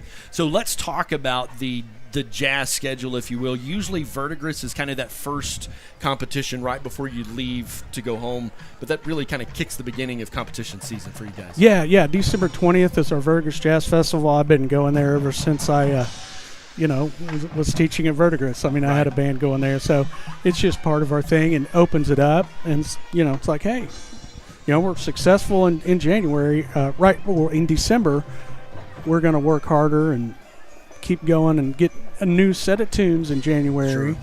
So then we work hard. This year, one of the cool things we're going to get to do is we're going to the Southwestern Jazz Festival, and we're going to get to see the Count Basie Orchestra live. Wow. So that's going to be my daughter was fired amazing. up about them, because you can talk about just seeing the guys that can play. Right. Kids want to go compete. They want to go to that. But, I mean, for a kid that loves jazz and music and really just in excellence in jazz, exciting deal for them. And then you kind of run a gauntlet there. There's several jazz competitions, and those are really important because it gets you in front of judges that really kind of come and help. I'm going to use the term clinic your kids. Right. Like you're leading them all, preparing them for that trip to Edmond leading up to the OSSAA state jazz competition. Yes. Yeah, so a lot of times they have a little bit of time during the contest to come and work with the kids. A lot of the contests we go to will have opportunities for the kids to go to workshops and learn how to play their instrument better. And, we're also this year, along with the Count Basie Orchestra, we're going to be able to listen to the Bob Mincer and the Yellow Jackets, which is a legendary jazz group. We're going to get to hear those guys live. And, it's just the experience of hearing the students getting to hear and see live jazz being performed. I'm going to brag at a high level. I'm going to brag on you. You wouldn't. If you know Dave Smith, he's not going to brag on himself. But you've won 7 state championships? I believe it is 7. 7 state championships. Yes. Chasing that 8th state championship this year, because I really believe this bunch of kids. I mean, they won it last year, and most of that band is back and more veteran, more experience. You've got some younger kids coming in too that bring a lot to the plate. So Mustang family, we're cheering you on. But 7 state championships. You've also been the band director of the year for multiple organizations, but even statewide organizations. Saying all that, we feel very blessed that you hung up the Wagner Red. Right. And Dave is just an incredible Mustang because his family's here, his boys are in band, but they also play football. I mean, I'll be coming out of the press box at a junior high football game, and there's Dave Smith watching his boys play football, and they love it. Right. Yes, they love playing football, and I love watching them play. I played as a youngster and even a little bit in high school, and I just love it. I love the game. Yeah. And I love watching them play. And it's a blessing to be a Mustang. Good. So I'm really glad to be here, and it's great working with Mr. Matthews every day, and now we have Miss Amon who's helping us out as well. So it's really a great place to be. It's very supportive administration. No, I don't. No, we've had, it's like all of our band contests, there's administrators there watching. Absolutely. I mean, it's just great. It's very supported, and we feel very supported So here. Oologah, I currently believe we are the smallest 4A school. I think when you look at the ADMs, last I looked, I think we're the smallest of the 4A. We're in Skiatook playing a 4A school. We have a few more restaurants than they do. Not really. Just saying, seriously, drive downtown Skiatook versus drive downtown Oologah. Skiatook, it's its own town and entity, but yet we have as many students as they do. So there's something about the small town feel of Oologah where you guys every Friday night show up, play your horns, the percussion to cheer on our high school football team, but yet our high school football team, our coaches, our administrators, they're cheering on the band just as much. Right. I've seen the band show up to the Mustang Stallion Battalion competition to cheer on the band as they're doing that, and that's what makes the Mustang family special. Yes. When you got as many coaches and teachers and students and things, is there tension sometimes? Sure, that's just part of being a family. I have tension in my family. But it's that Mustang family value that brings us together, and you embody a lot of that. Just the work that you put in, the fact that you drive a bus. That's a big one, right? And so, Dave, we are just so proud of you and just really believing this is going to be an incredible year for Mustang Jazz, even for the concert band.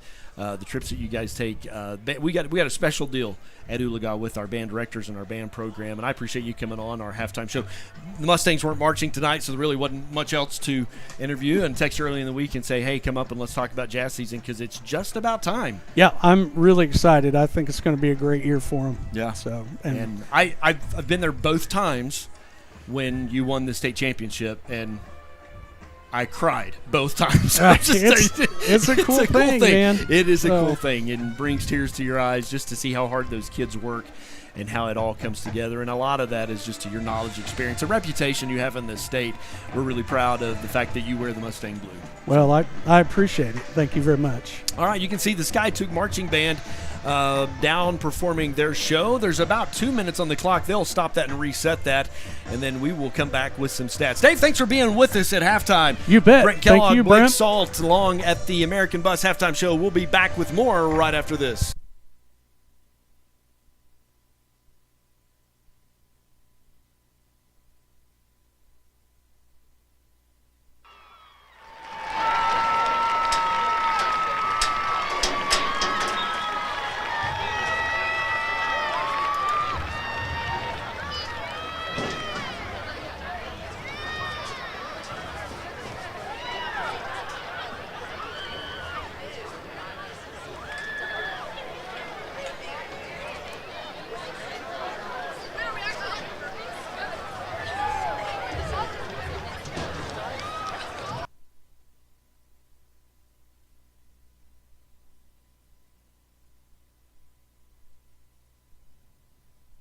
We said we'd never break the 3-second rule.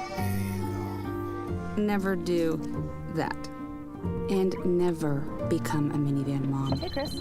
As parents, we say never a lot, but never happens.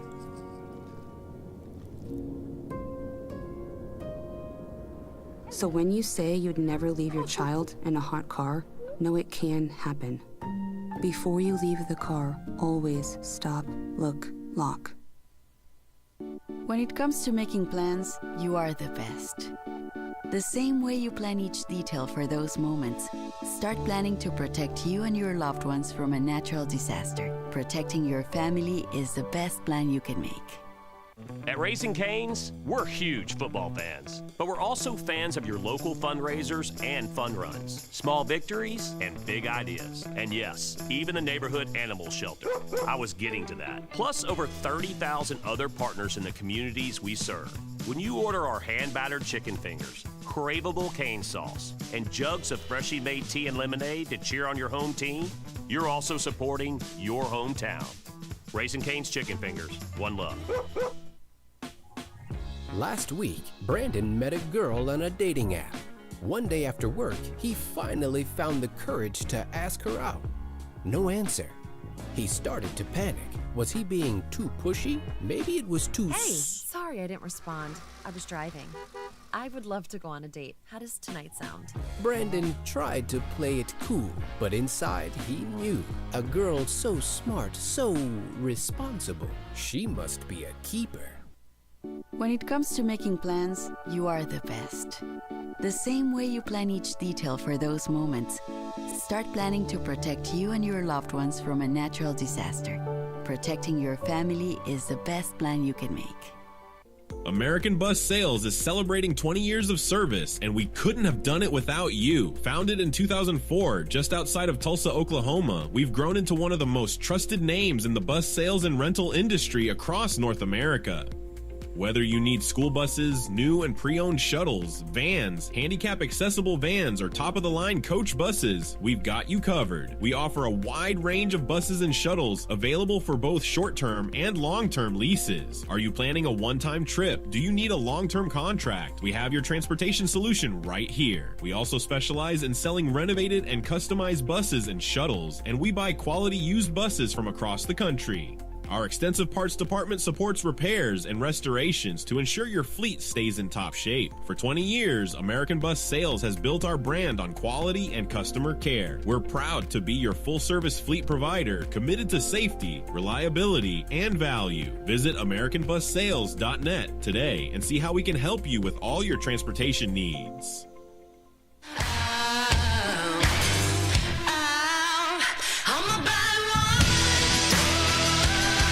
Welcome back. All-American Bus halftime show. Brent Kellogg along with Blake Saltno is giving Coach D a little advice. They were not really. Like they don't need that. Hey Blake, let's talk a little bit about some of the first half stats. One of the things that really kind of jumps off the page at me is just the receiving by committee. Now, first of all, kudos to Aiden Gaines just in that yak we talked about, that yards after contact, 6 catches, 110 yards. Holy Moses, he's got a touchdown. Gavin has a touchdown. Justin has Jackson Lustig has a touchdown. So it's been a reception by committee, if you will. Yes, Aiden has had the most of those catches, but the work of that crew has been impressive. Yeah, it has. They're really kind of banding together. We talked about Aiden really having continuing his success, and he's done the exact same thing. He's doing a great job of running after he catches the football. He has shown great vision, and not only great vision, but great physicality running the football. That's awesome to see out of a young receiver. All right, we are set, ready for the Mustangs to kick it away. Skiatook won the toss at the beginning of the game, deferred to the second half, so they will start the second half with the ball. Ben Hogue will pooch this one away. Talked to his dad just a little bit at halftime. I said, was he nervous? And he said, no, Ben's been a kicker for his teams for years. And his opportunity tonight to be the kicker for the Mustangs, number 19 for Skiatook. Rico Godfrey on the return for Skiatook, out of bounds at the 38-yard line, so they'll take over first down and 10. Mustangs racked up 153 yards rushing in the first half, and that right there has really been kind of a tale. It's been a minute since we've had that many yards rushing in a half. Mm-hmm. Great job there. Once again, kind of by committee, you've got Garrett with 8 carries, Carter Miller with 4, Landon Roach with 4, Maddox with 1, and Aiden Gaines with 1. So you've got a lot of guys touching the football. Skiatook going to go to the ground to begin with. He's going to come in just shy of the first down if it's this marker, so it's going to be a gain of 9. Second down and short. Mustangs really only 1 penalty with 5 yards, the same for Skiatook. Skiatook had some penalties that were actually declined. Time of possession, Blake, in the first half really was a big deal. The Mustangs had 14 minutes and really just kind of did whatever they wanted to do with the ball. They were very effective on their drives. Yeah, and you can kind of look at that. That's an entire quarter and some that we possessed the football. So you take an entire quarter out of their hands. That is a recipe for success as an offense. Pass complete for a gain of 3. First down and 10 coming up for the Bulldogs as the ball's now to the Mustang 48 side of the yard line. On for rushing, the quarterback carried it 8 times for 38 yards. Carter Miller in the game had 29 yards carrying in the first half. I believe we'll see him quite a bit in the second half. Handoff up the middle, grinding his feet forward, gain of 4. And good job there. We're getting a lot of hands on guys. We're going to have to do a little better job of wrapping up. I feel like we're kind of slipping through an arm tackle. We're getting there quick, but just kind of reaching and grabbing a little bit. Our defense is going to have to rally together. We kind of need to stop here. That big, as far as momentum, you went in halftime with a lot of momentum. You don't want to let them get started here in the second half and feel like they have a chance. Kudos to that defense for pitching a shutout in the first half. 3 receivers are to the near side of the field as the Bulldogs will go from right to left on your YouTube screen. Handoff around the right side. He's going to be really close. I think he's going to be just shy. 3rd down coming up.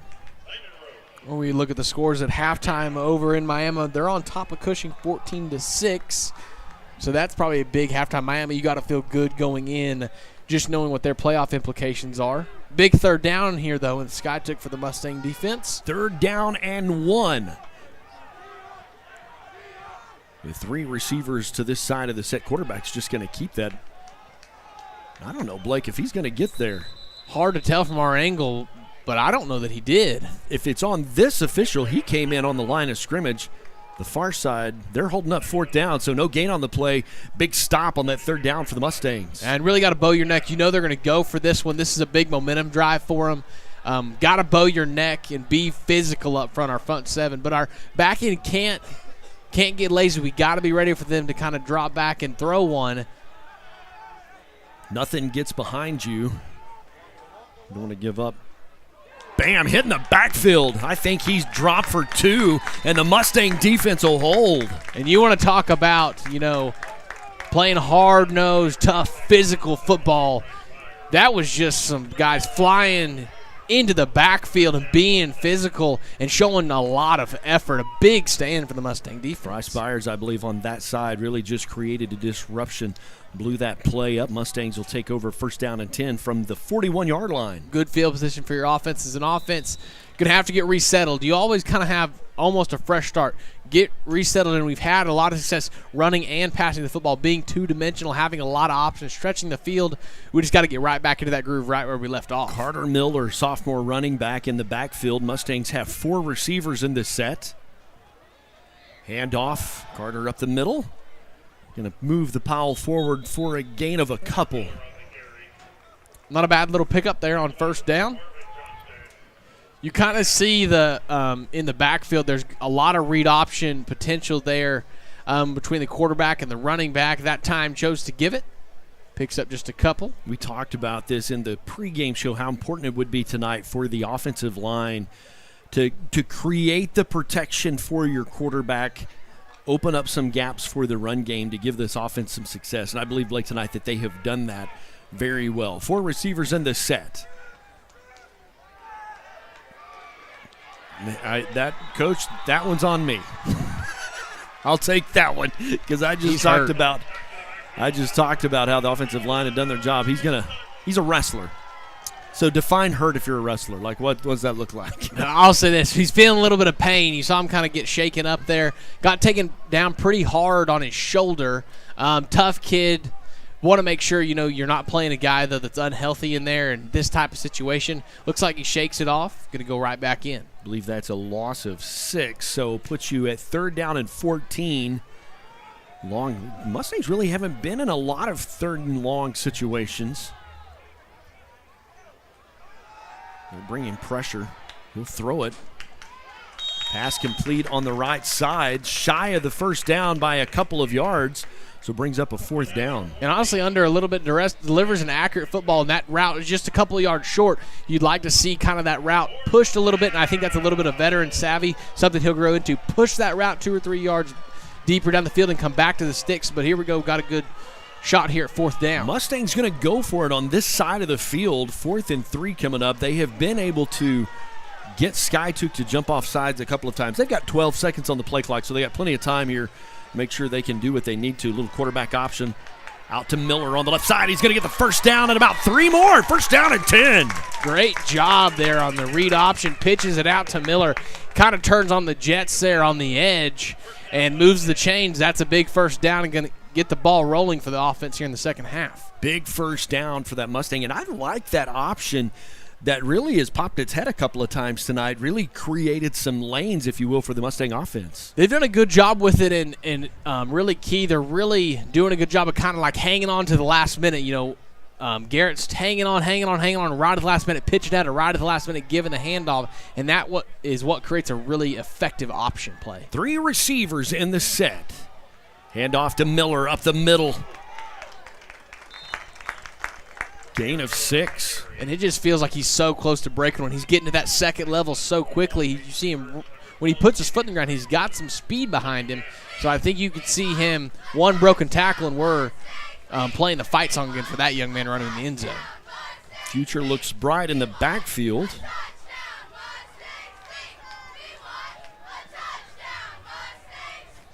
Three receivers in the set. Salt under pressure. Aiden.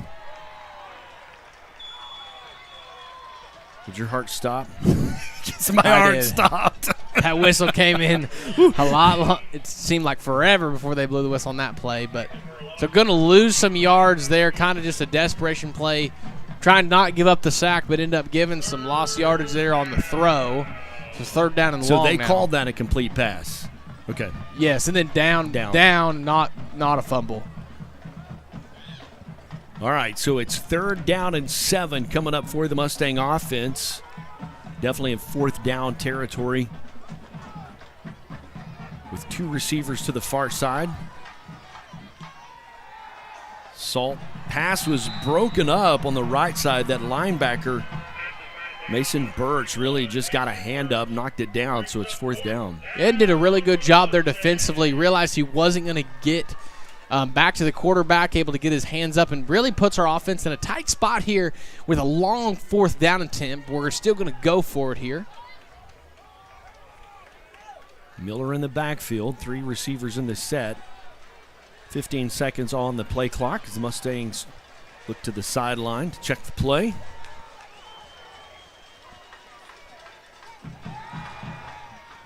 Salt has time. Looking deep. Incomplete pass. They really were just trying to get a rebound at a basketball game. Braxton Davis, the intended receiver. Mustangs will turn over on down. Yeah, I just kind of threw up a 50-50 ball. Unfortunate there, you kind of see that loss on 3rd down really hurt you. You were kind of in that territory where a 4th down and 1 or 2 would have been a lot more manageable, but your defense gets back on the field, and you just got to make sure they go out and take care of business now in this set of downs. All right, 1st and 10 for the Bulldogs with 4:32 left to play. Both teams have had a possession in the second half. Handoff up the middle. Carrying tacklers forward. Gain of 8. The ball carrier, number 3, Luke Sutton. 2nd and 2. He's done a good job thus far this half, just really running the football hard downhill. Defensively, we're going to have to slow him down just a little bit, but 2nd down and 1 now. I'm going to have to be ready for everything as a defense. They'll credit him 9 yards on the carry. 3 receivers in the set for the Bulldogs. Quarterback screen out to the right side. Incomplete pass. He's going to get the 1st down if he completes that. Brings up 3rd and 1. And Aiden Gaines came flying down. You saw him read that. Able to kind of get in there and just cause a little bit of distraction, some disruption. Good job there. Good play there by that young man. Appreciate Will Rogers Animal Hospital, located off 169 right in downtown Oologah, and RCB Bank, supporters of Mustang football. RCB Bank, it's my bank. Handoff right up the middle. I think, nope, they're going to say no gain on the play. Yeah, and we just got a good push up front right there. Just nowhere for him to go. Wade Peters just really stuck his nose in there and really just kind of created a pile. Nowhere for the running back to go. Once again, we find ourselves in a big 4th down and 1. Ball sits at the 49-yard line on the Mustang side of the field.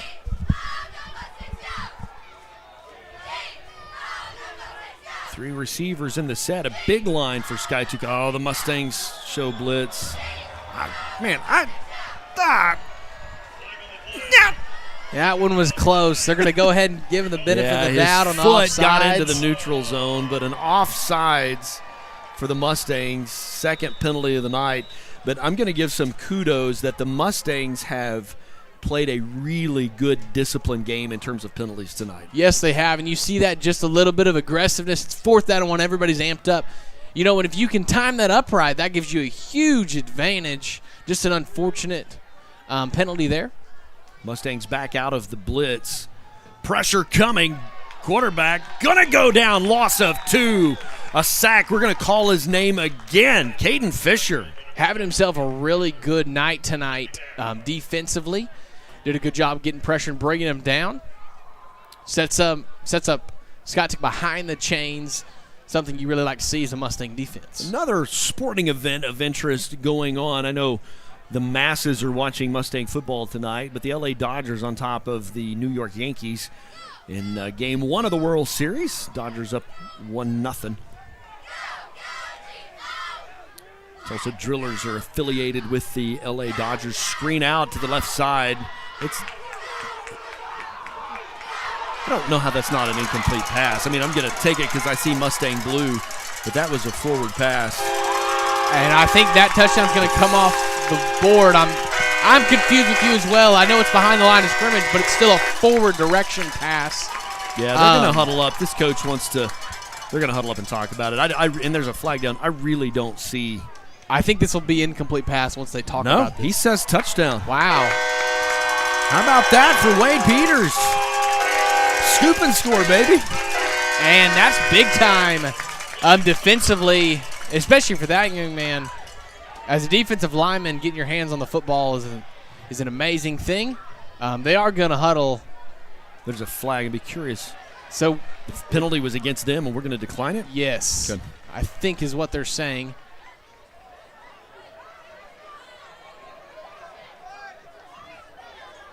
Oh, no, that was waving off the touchdown, I think, by the sounds of our crowd.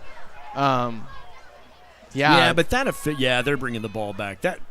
I really think that's the right call in the scenario. Even if the ball is behind the line of scrimmage, any type of forward motion with the football is an incomplete pass.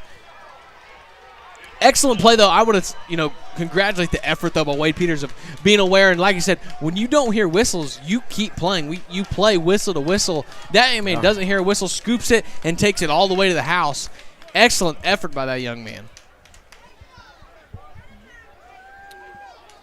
So 3rd down and long now. Essentially, Skiatook kind of escapes one right there. They're going to wave off the flag as well. So I'm not sure what the flag was for. But the flag's waved off, the touchdown's waved off. All right, we're just saying, start over. Like in high school, backyard football, just overs. Miami getting on top of Cushing, 21-6 now. Okay. 3rd quarter, 8 minutes left. Just a little update there.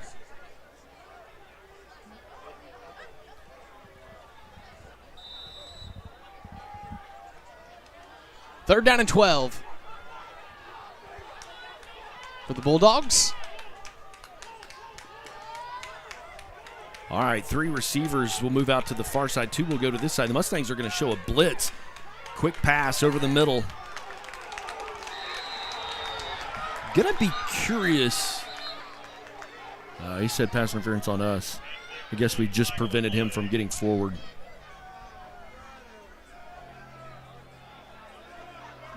But they're calling that official in. They want. Oh, he was also asking for the ball. Okay.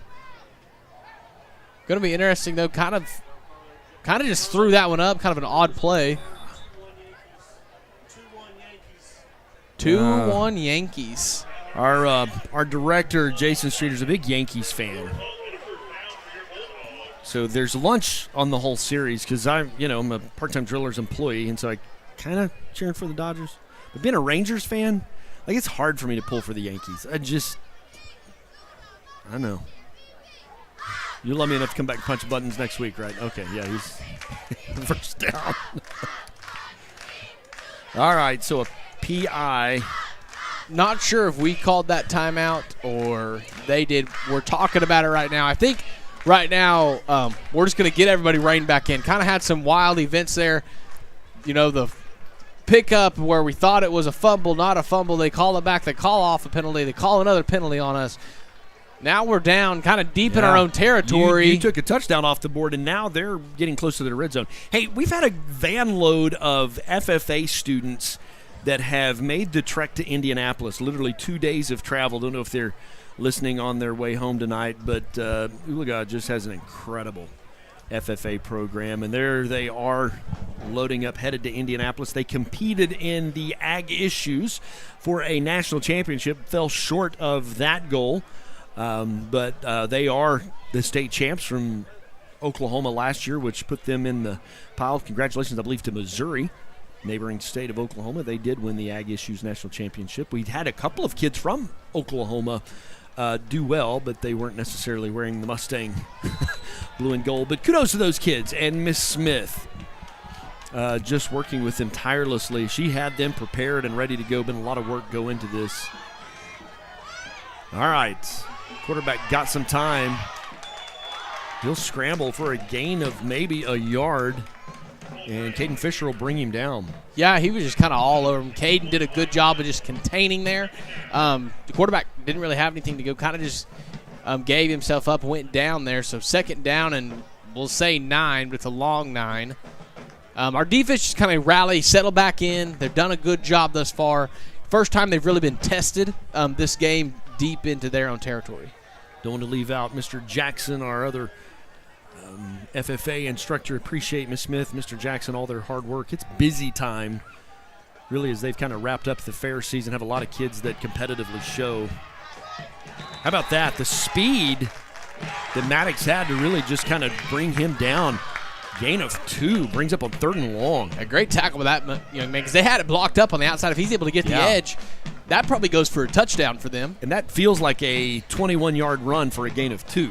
Yes. They're trying to stretch out the Mustang defense, which, kudos what you want to do. But Maddox that's twice tonight you've seen his speed really just kind of showcased on the field. 3rd down and 7 coming up for this Mustang defense.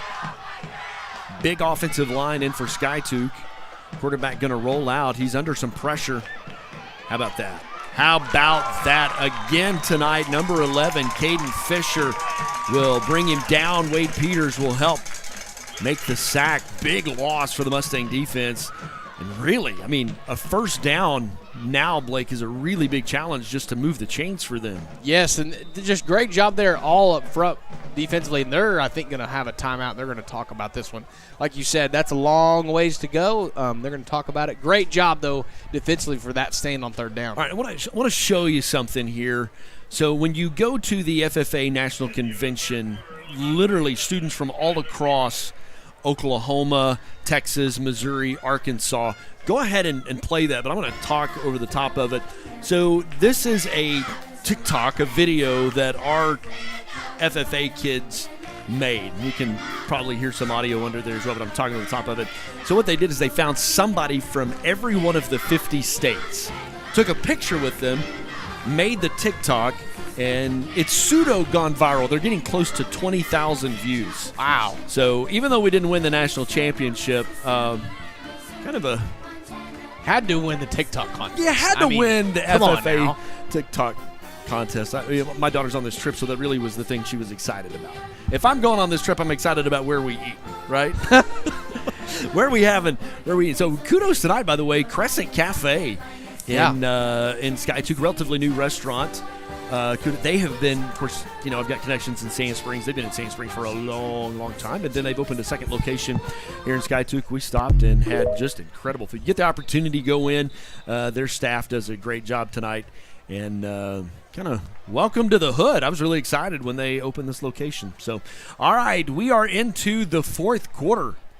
And the Mustangs on top 27-0. Defense pitched a shutout in the 3rd quarter. And they're feeling 4. All right, Skiatook has decided they're going to punt this one away and try to pin the Mustangs back, make us go the length of the field. Aiden is the man deep. Really, that ball will take a Mustang bounce up to the 30-yard line. Yeah, really just got back to the original line of scrimmage, essentially. So really good set of defensive stand there. The last 4 downs kind of had some weird stuff happen there in the middle.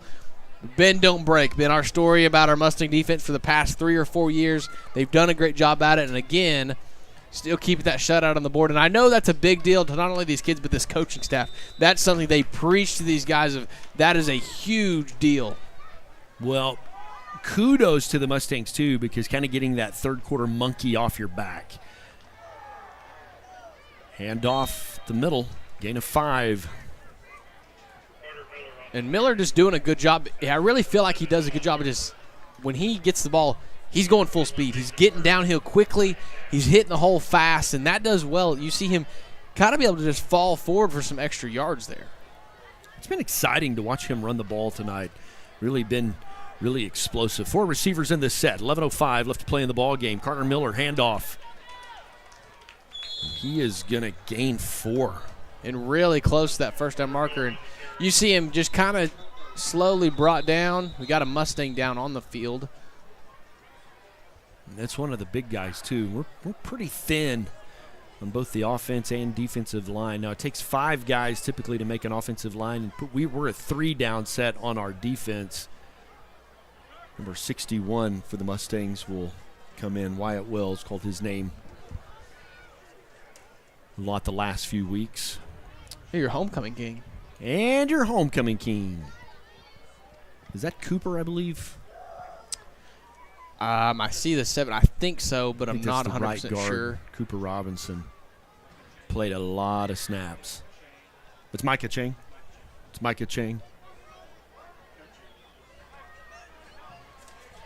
Micah is a junior.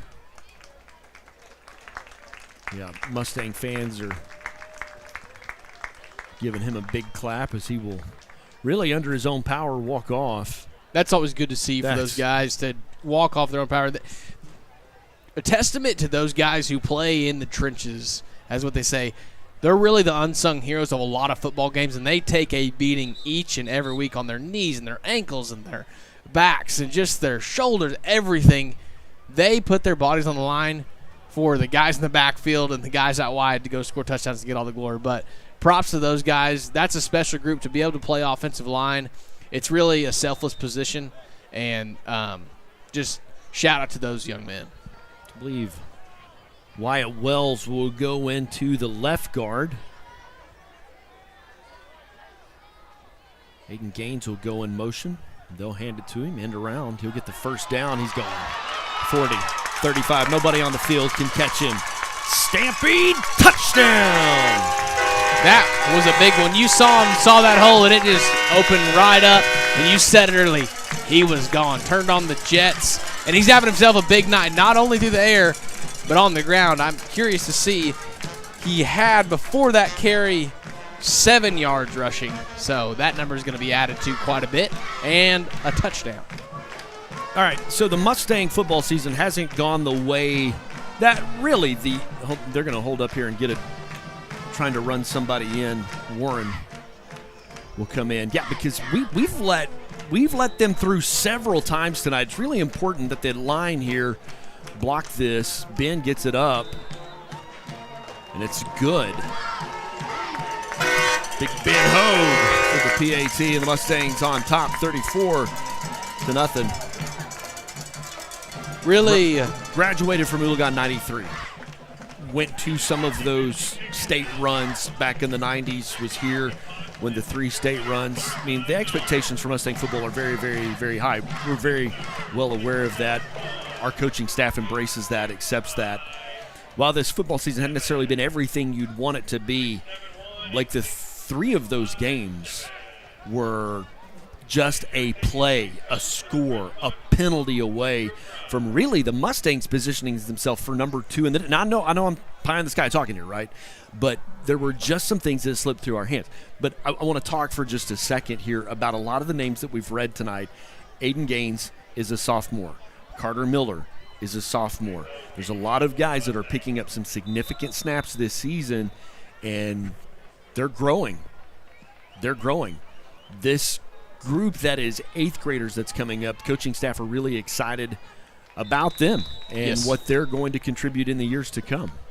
Yeah, and it's good to see those guys getting reps, because I'm a big believer if you can play as a sophomore, that junior year, you're coming in, you already know the offense, you know the expectations, and now you can truly be a veteran your junior and senior year for those other young guys.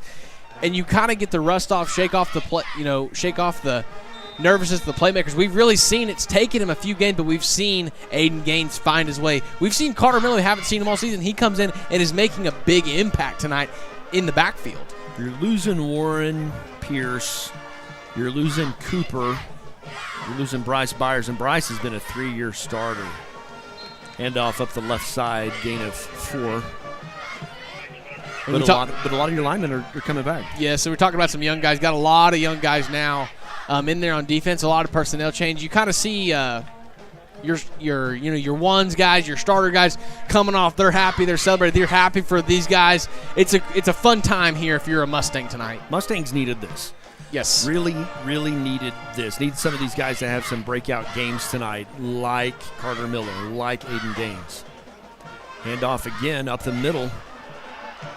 Carter's going to have to bring him down because that defense wants the shutout. Carter will save the touchdown. Big gain for the Bulldogs, 1st and 10. I believe about the 23, 24-yard line. I think we're going to put some different guys, or kind of big seniors back in on the defensive line. Warren, Wade, and Bryce back in. Try to kind of get a stop here. You want to salvage that shutout. It's just kind of a pride thing. I know Coach Adler preaches that to the guys. Big deal to him. Coach Adler, first-year defensive coordinator for the Mustangs. Actually, several new coaches in the staff. 4 receivers on the set. Quick screen out to the right side. Brought down Jet Griswold. Gain of 5. They're doing a good job there. They've kind of done it 2 or 3 times tonight to get in that screen blocked up well. They sling it out there. And their receivers are doing a good job of blocking our corners, forcing us to come in and make a tackle with another guy. Jet's a guy they're excited about. Was talking with Coach about him this week. Of course, his older brother, starter a couple of years at the quarterback, was your backup, I believe. Yes. Just for a couple of years, a really good player. Shout out to JoJo. Incomplete pass. Aiden Gaines, I believe. Nope, that wasn't Aiden. Ben Hogue. Ben Hogue in coverage. Bring up 3rd down and 5. But Jet's a guy that has some athleticism. Guy that'll probably make his way into the receiver core. And just a sophomore. Talking about that, he's just a sophomore and has a lot of potential. Next year, you probably see him on the field a lot, and possibly even a both ways player type of guy.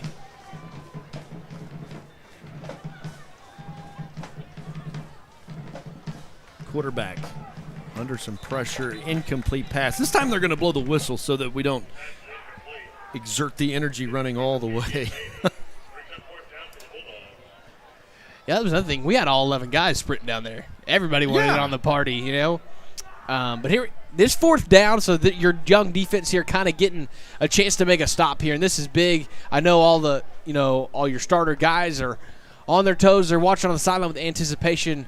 They're kind of like, man, you guys got to have our back here. You know, we gotta finish what we've started. I'm curious if the Mustangs dial up a little bit of pressure. 4 receivers in the set. Pressure's been effective, making that quarterback throw before he wants to. There it is. Just a little pitch and catch.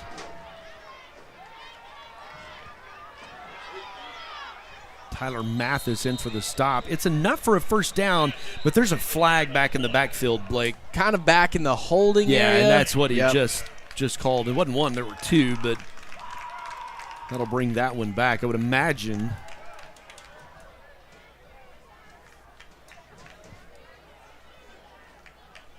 It's a spot foul, so that'll put them behind the chains.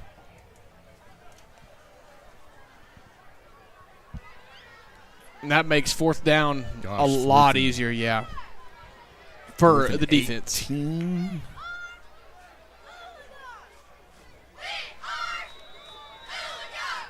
So we're going to retry it on the 4th down. But we did see the pressure there. Yep.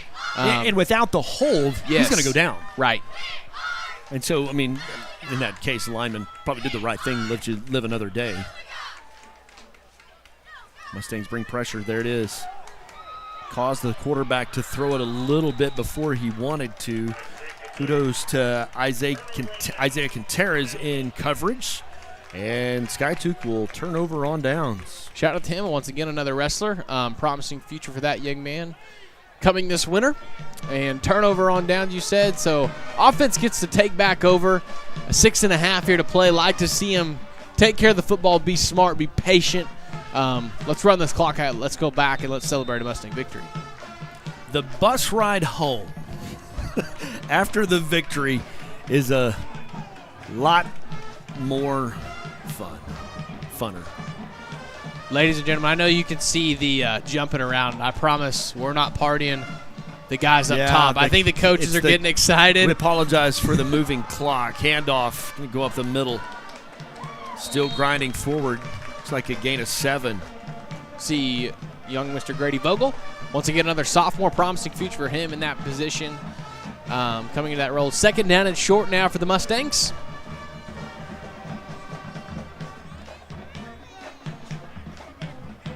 Who was that in the running back? Gavin Salt. Did he carry that ball for 7 yards?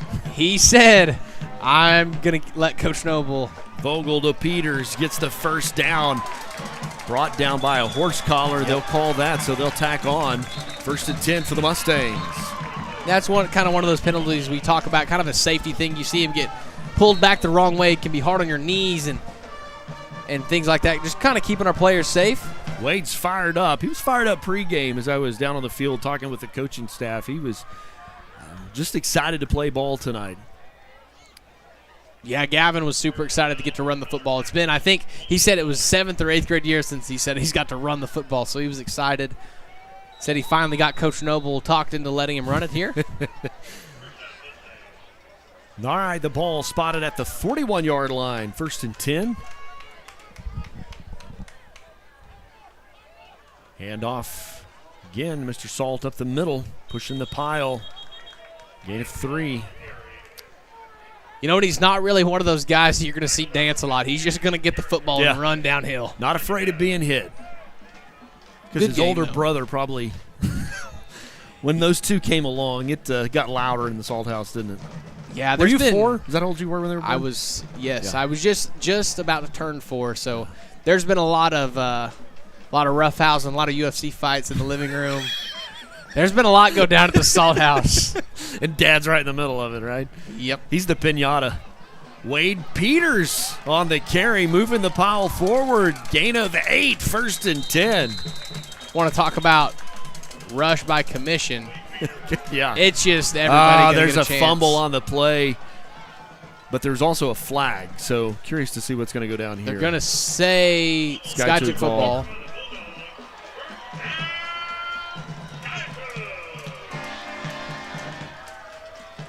How do you not mark that down?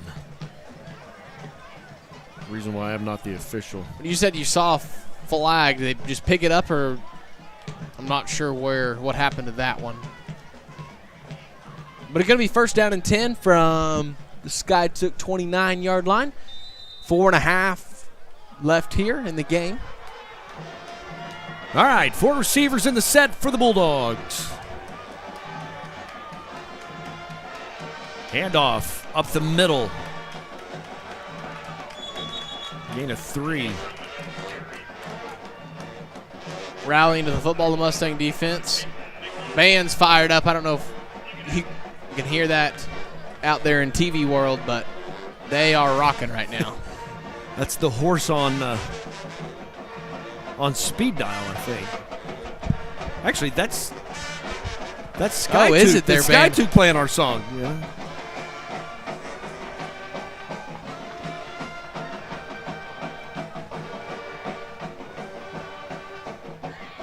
Quarterback got a little bit of time. Pitch and catch to the far side. Not much of a gain, if any. Oh, got a holding call on Skiatook. Yeah, Sam says back him up.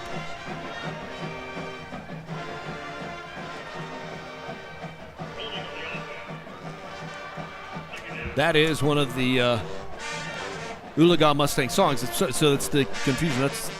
That's it's called the horse. It's one that we've played around here for decades. Apparently, Skiatook plays it as well. It's great TV, ladies and gentlemen. Great TV. We apologize for that. Yeah, I'm sorry. I'm used to hearing our band play that. That's why I was like, man, we're rocking out over there. I looked down, yeah. And all right. 3 receivers in the set. Going long. Incomplete pass. Skiatook intended receiver was number 1. I believe that was Jaden Orth. Wanted pass interference, no call. 3rd down and 12. Yeah, and it'll stop the clock too. Mustangs at home next weekend as Grove comes to town.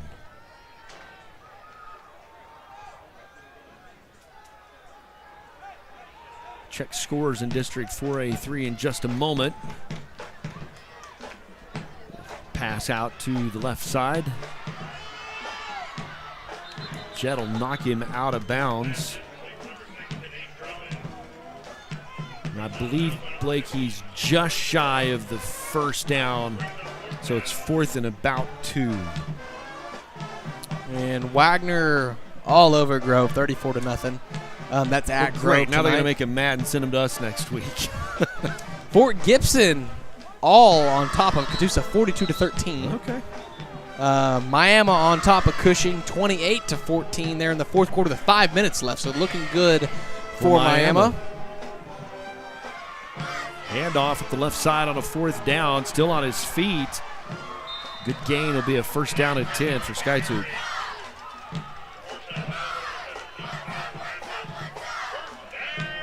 .257 left to play. Skiatook probably going to scramble here to get the goose egg off the scoreboard. Broadcast will begin at 6:30 next Friday night. Mustangs are at home. Hope you can join us in the stadium. If you can't, we certainly appreciate you tuning in to the Mustang Network live on YouTube. Poto beating Sallisaw 7-0. That's a district we would trade with in the playoffs.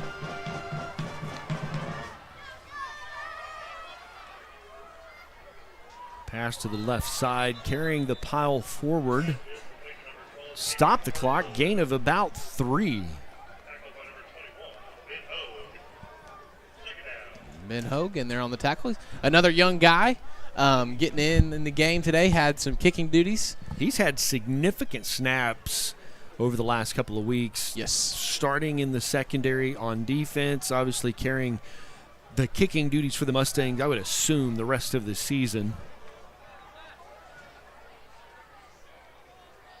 You'll see him in the receiver core in the coming seasons. Pass over the middle. Incomplete. They have just really struggled making some of those connections. Jaden North again, the intended receiver. Flag down. Be curious to see.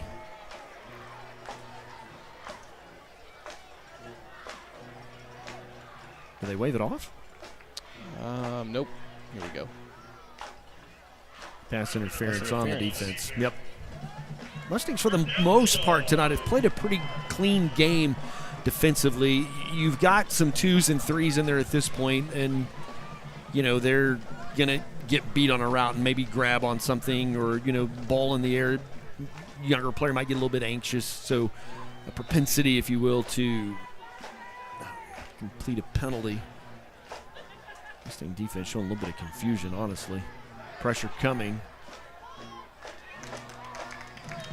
Intended for number 2. Yeah, that was a direct relation to the pressure. They're just kind of unable to set his feet and was getting hit as he thrown. So good job there breaking through the line, or the Mustang defensive line. Mustangs will change some personnel.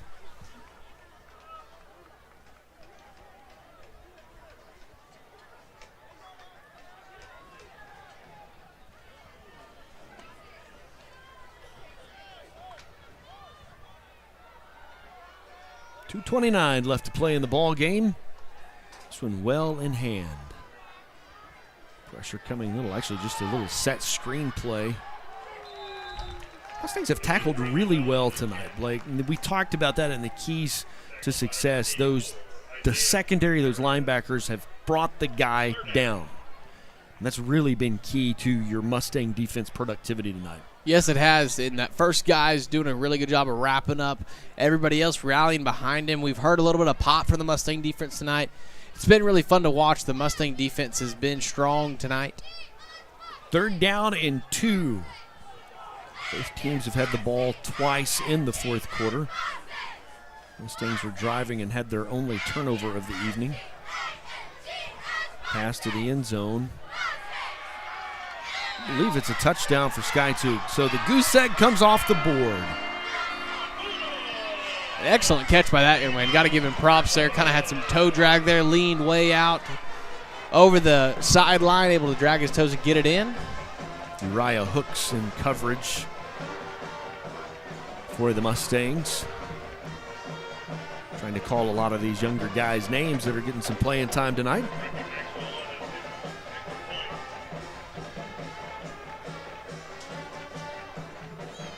Left-footed kicker. Kick the PAT, and it's good with 1:38 left to play. The Mustangs on top, 34-7.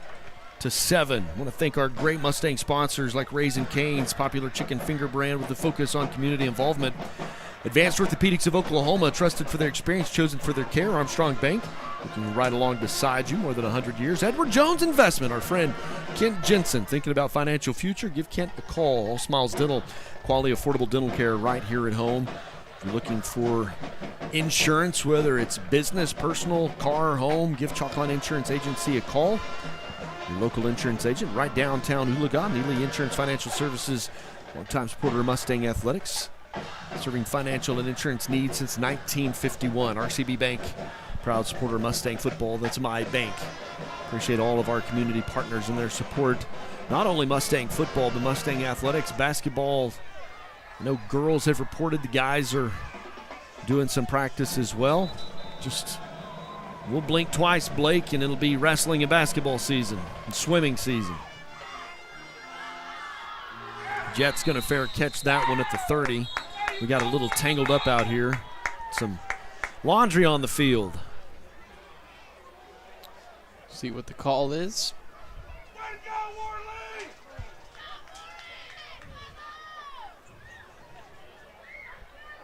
Going to be on the Mustangs.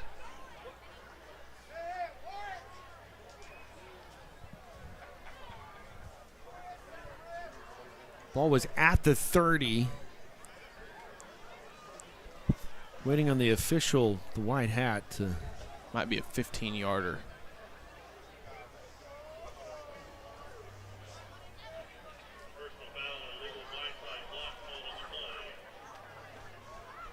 You can hear the PA announcer tell you it was a blindside block, so that's a big one.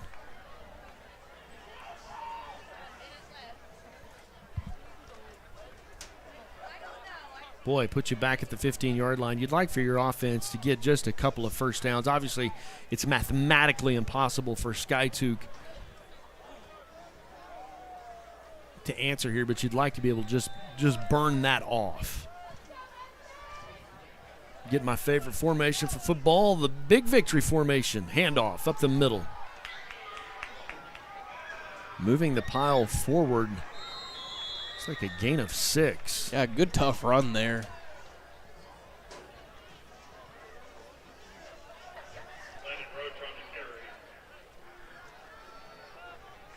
Landon Roach, the ball carrier for the Mustangs. Was the starting running back tonight, but as you said a moment ago, Blake, it's been running back by committee. Carter Miller's had himself a night tonight. Gavin Saltz carried the ball some.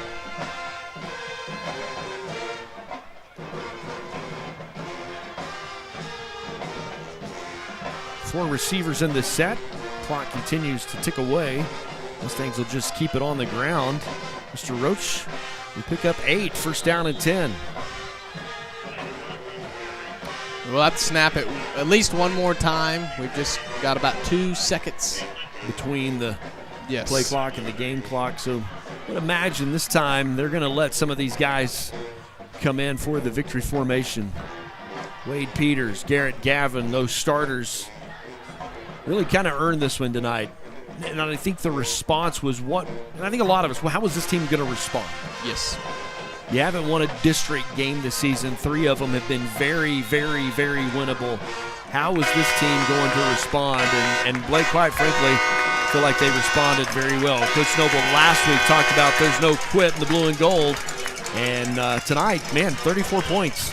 And really, your starters on defense pitched the shutout. I know that Skiatook was able to get on later, and that's okay. You're getting some of your 2s and your 3s, some very due and earned snaps. Yes, but like you said, our starters did a great job tonight of really just swarming the Skiatook offense and not allowing really any type of yardage. There was one drive but it was really because of a penalty, got kind of down deep into Mustang territory. But other than that, the Mustang defense seemed flawless tonight. Caused turnovers, got a lot of pressure on the quarterback, did a lot of really good things. And conversely, the offense really complemented that really well, had the 1 turnover late. But other than that, you can't really say anything wrong. Had a lot of guys get a lot of different yards, step up in big ways. Had guys, get receiving and rushing yards, and receiving touchdowns and rushing touchdowns. A lot of guys had big nights tonight. It was exciting and fun to watch. All right, so Fort Gibson's going to take care of Catoosa. That was in the 4th, but it's mathematically nearly impossible. 49-13, most likely knocking Catoosa out of the playoff conversation. All right, the game that really has kind of shocked me to some point tonight. I thought the Wagner-Grove game would be closer. Wagner 34, Grove 0. So Wagner, number 1 in the state, Class 4A, but clearly number 1 in our division. So, okay, then that leaves who would fall into the 2 spot, which in the playoffs means that's a home game. Yes. Potentially a home game 2 weeks in a row, depending on how your bracket plays out. Correct. And so that would fall between Cushing and Miami. Right now, in the 5 minutes left in the 4th quarter, Miami has a 2-touchdown lead. So as of now, it looks like Wagner will be 1, Miami will be 2, and then I think Cushing and Grove are going to fight for that 3 and 4 spot. Am I missing somebody? Well, no, I got Fort Gibson in there too, don't I? Yes. Yep, I'm going to have to do some math. It gets complicated. I think that happens every year in 4A3 football. Year in and year out, we play in one of the toughest districts, not only in 4A, but in the entire state. Yeah, so Fort Gibson had beat Grove. Okay. So that would put Grove probably ahead of them in the head-to-head. So you're looking at probably a Wagner, Miami, Cushing, potentially Fort Gibson to be the top 4 teams in our district. And I'm going to tell you, friend, those are good 4 football teams. Yes, they are. Those are 4 good football teams.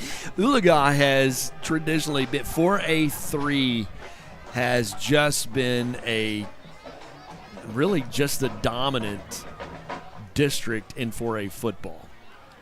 Most times the title comes through here. And so kudos to us. We have Wagner, who is just a powerhouse. Of course, if you go back 7-8 years ago, it was Oologah-Wagner, Oologah-Wagner, Oologah-Wagner. Cushing now is a part of that district. Cushing is no slouch. Cushing and Wagner played for it 2 years ago. And so 4A3 is just a tough district to play football. And here's an interesting note. What happens a year from now? So Oologah has 1 more year in 4A3. We're the smallest 4A school. Some of those Oklahoma City 4A schools are growing. Well, let me say this again. Oklahoma 3A schools are growing and could potentially jump us on the ADM. So there's a chance that 2 seasons from now, Oologah says goodbye to Wagner, we say goodbye to Skiatook, we say goodbye to Cushing, and we go play 3A ball. The challenge with 3A ball in the Tulsa area is you have your private schools. Yes. And that's really hard to compete with those guys, but you're down in an ADM, average daily membership, that's more competitive to what you are. So, all right, final score tonight. The Mustangs come out on top, 34-7, and we are home next week at 6:30 against Grove as they come to town, and then 2 weeks at senior night as we will celebrate an incredible class of seniors. For the entire Mustang broadcasting crew, along with Jason Streeter, Asher Streeter, Nate Osborne, Blake Salt, myself, Brent Kellogg. Ladies and gentlemen, we'll see you next Friday night at 5:30. So long, everybody. Alaska.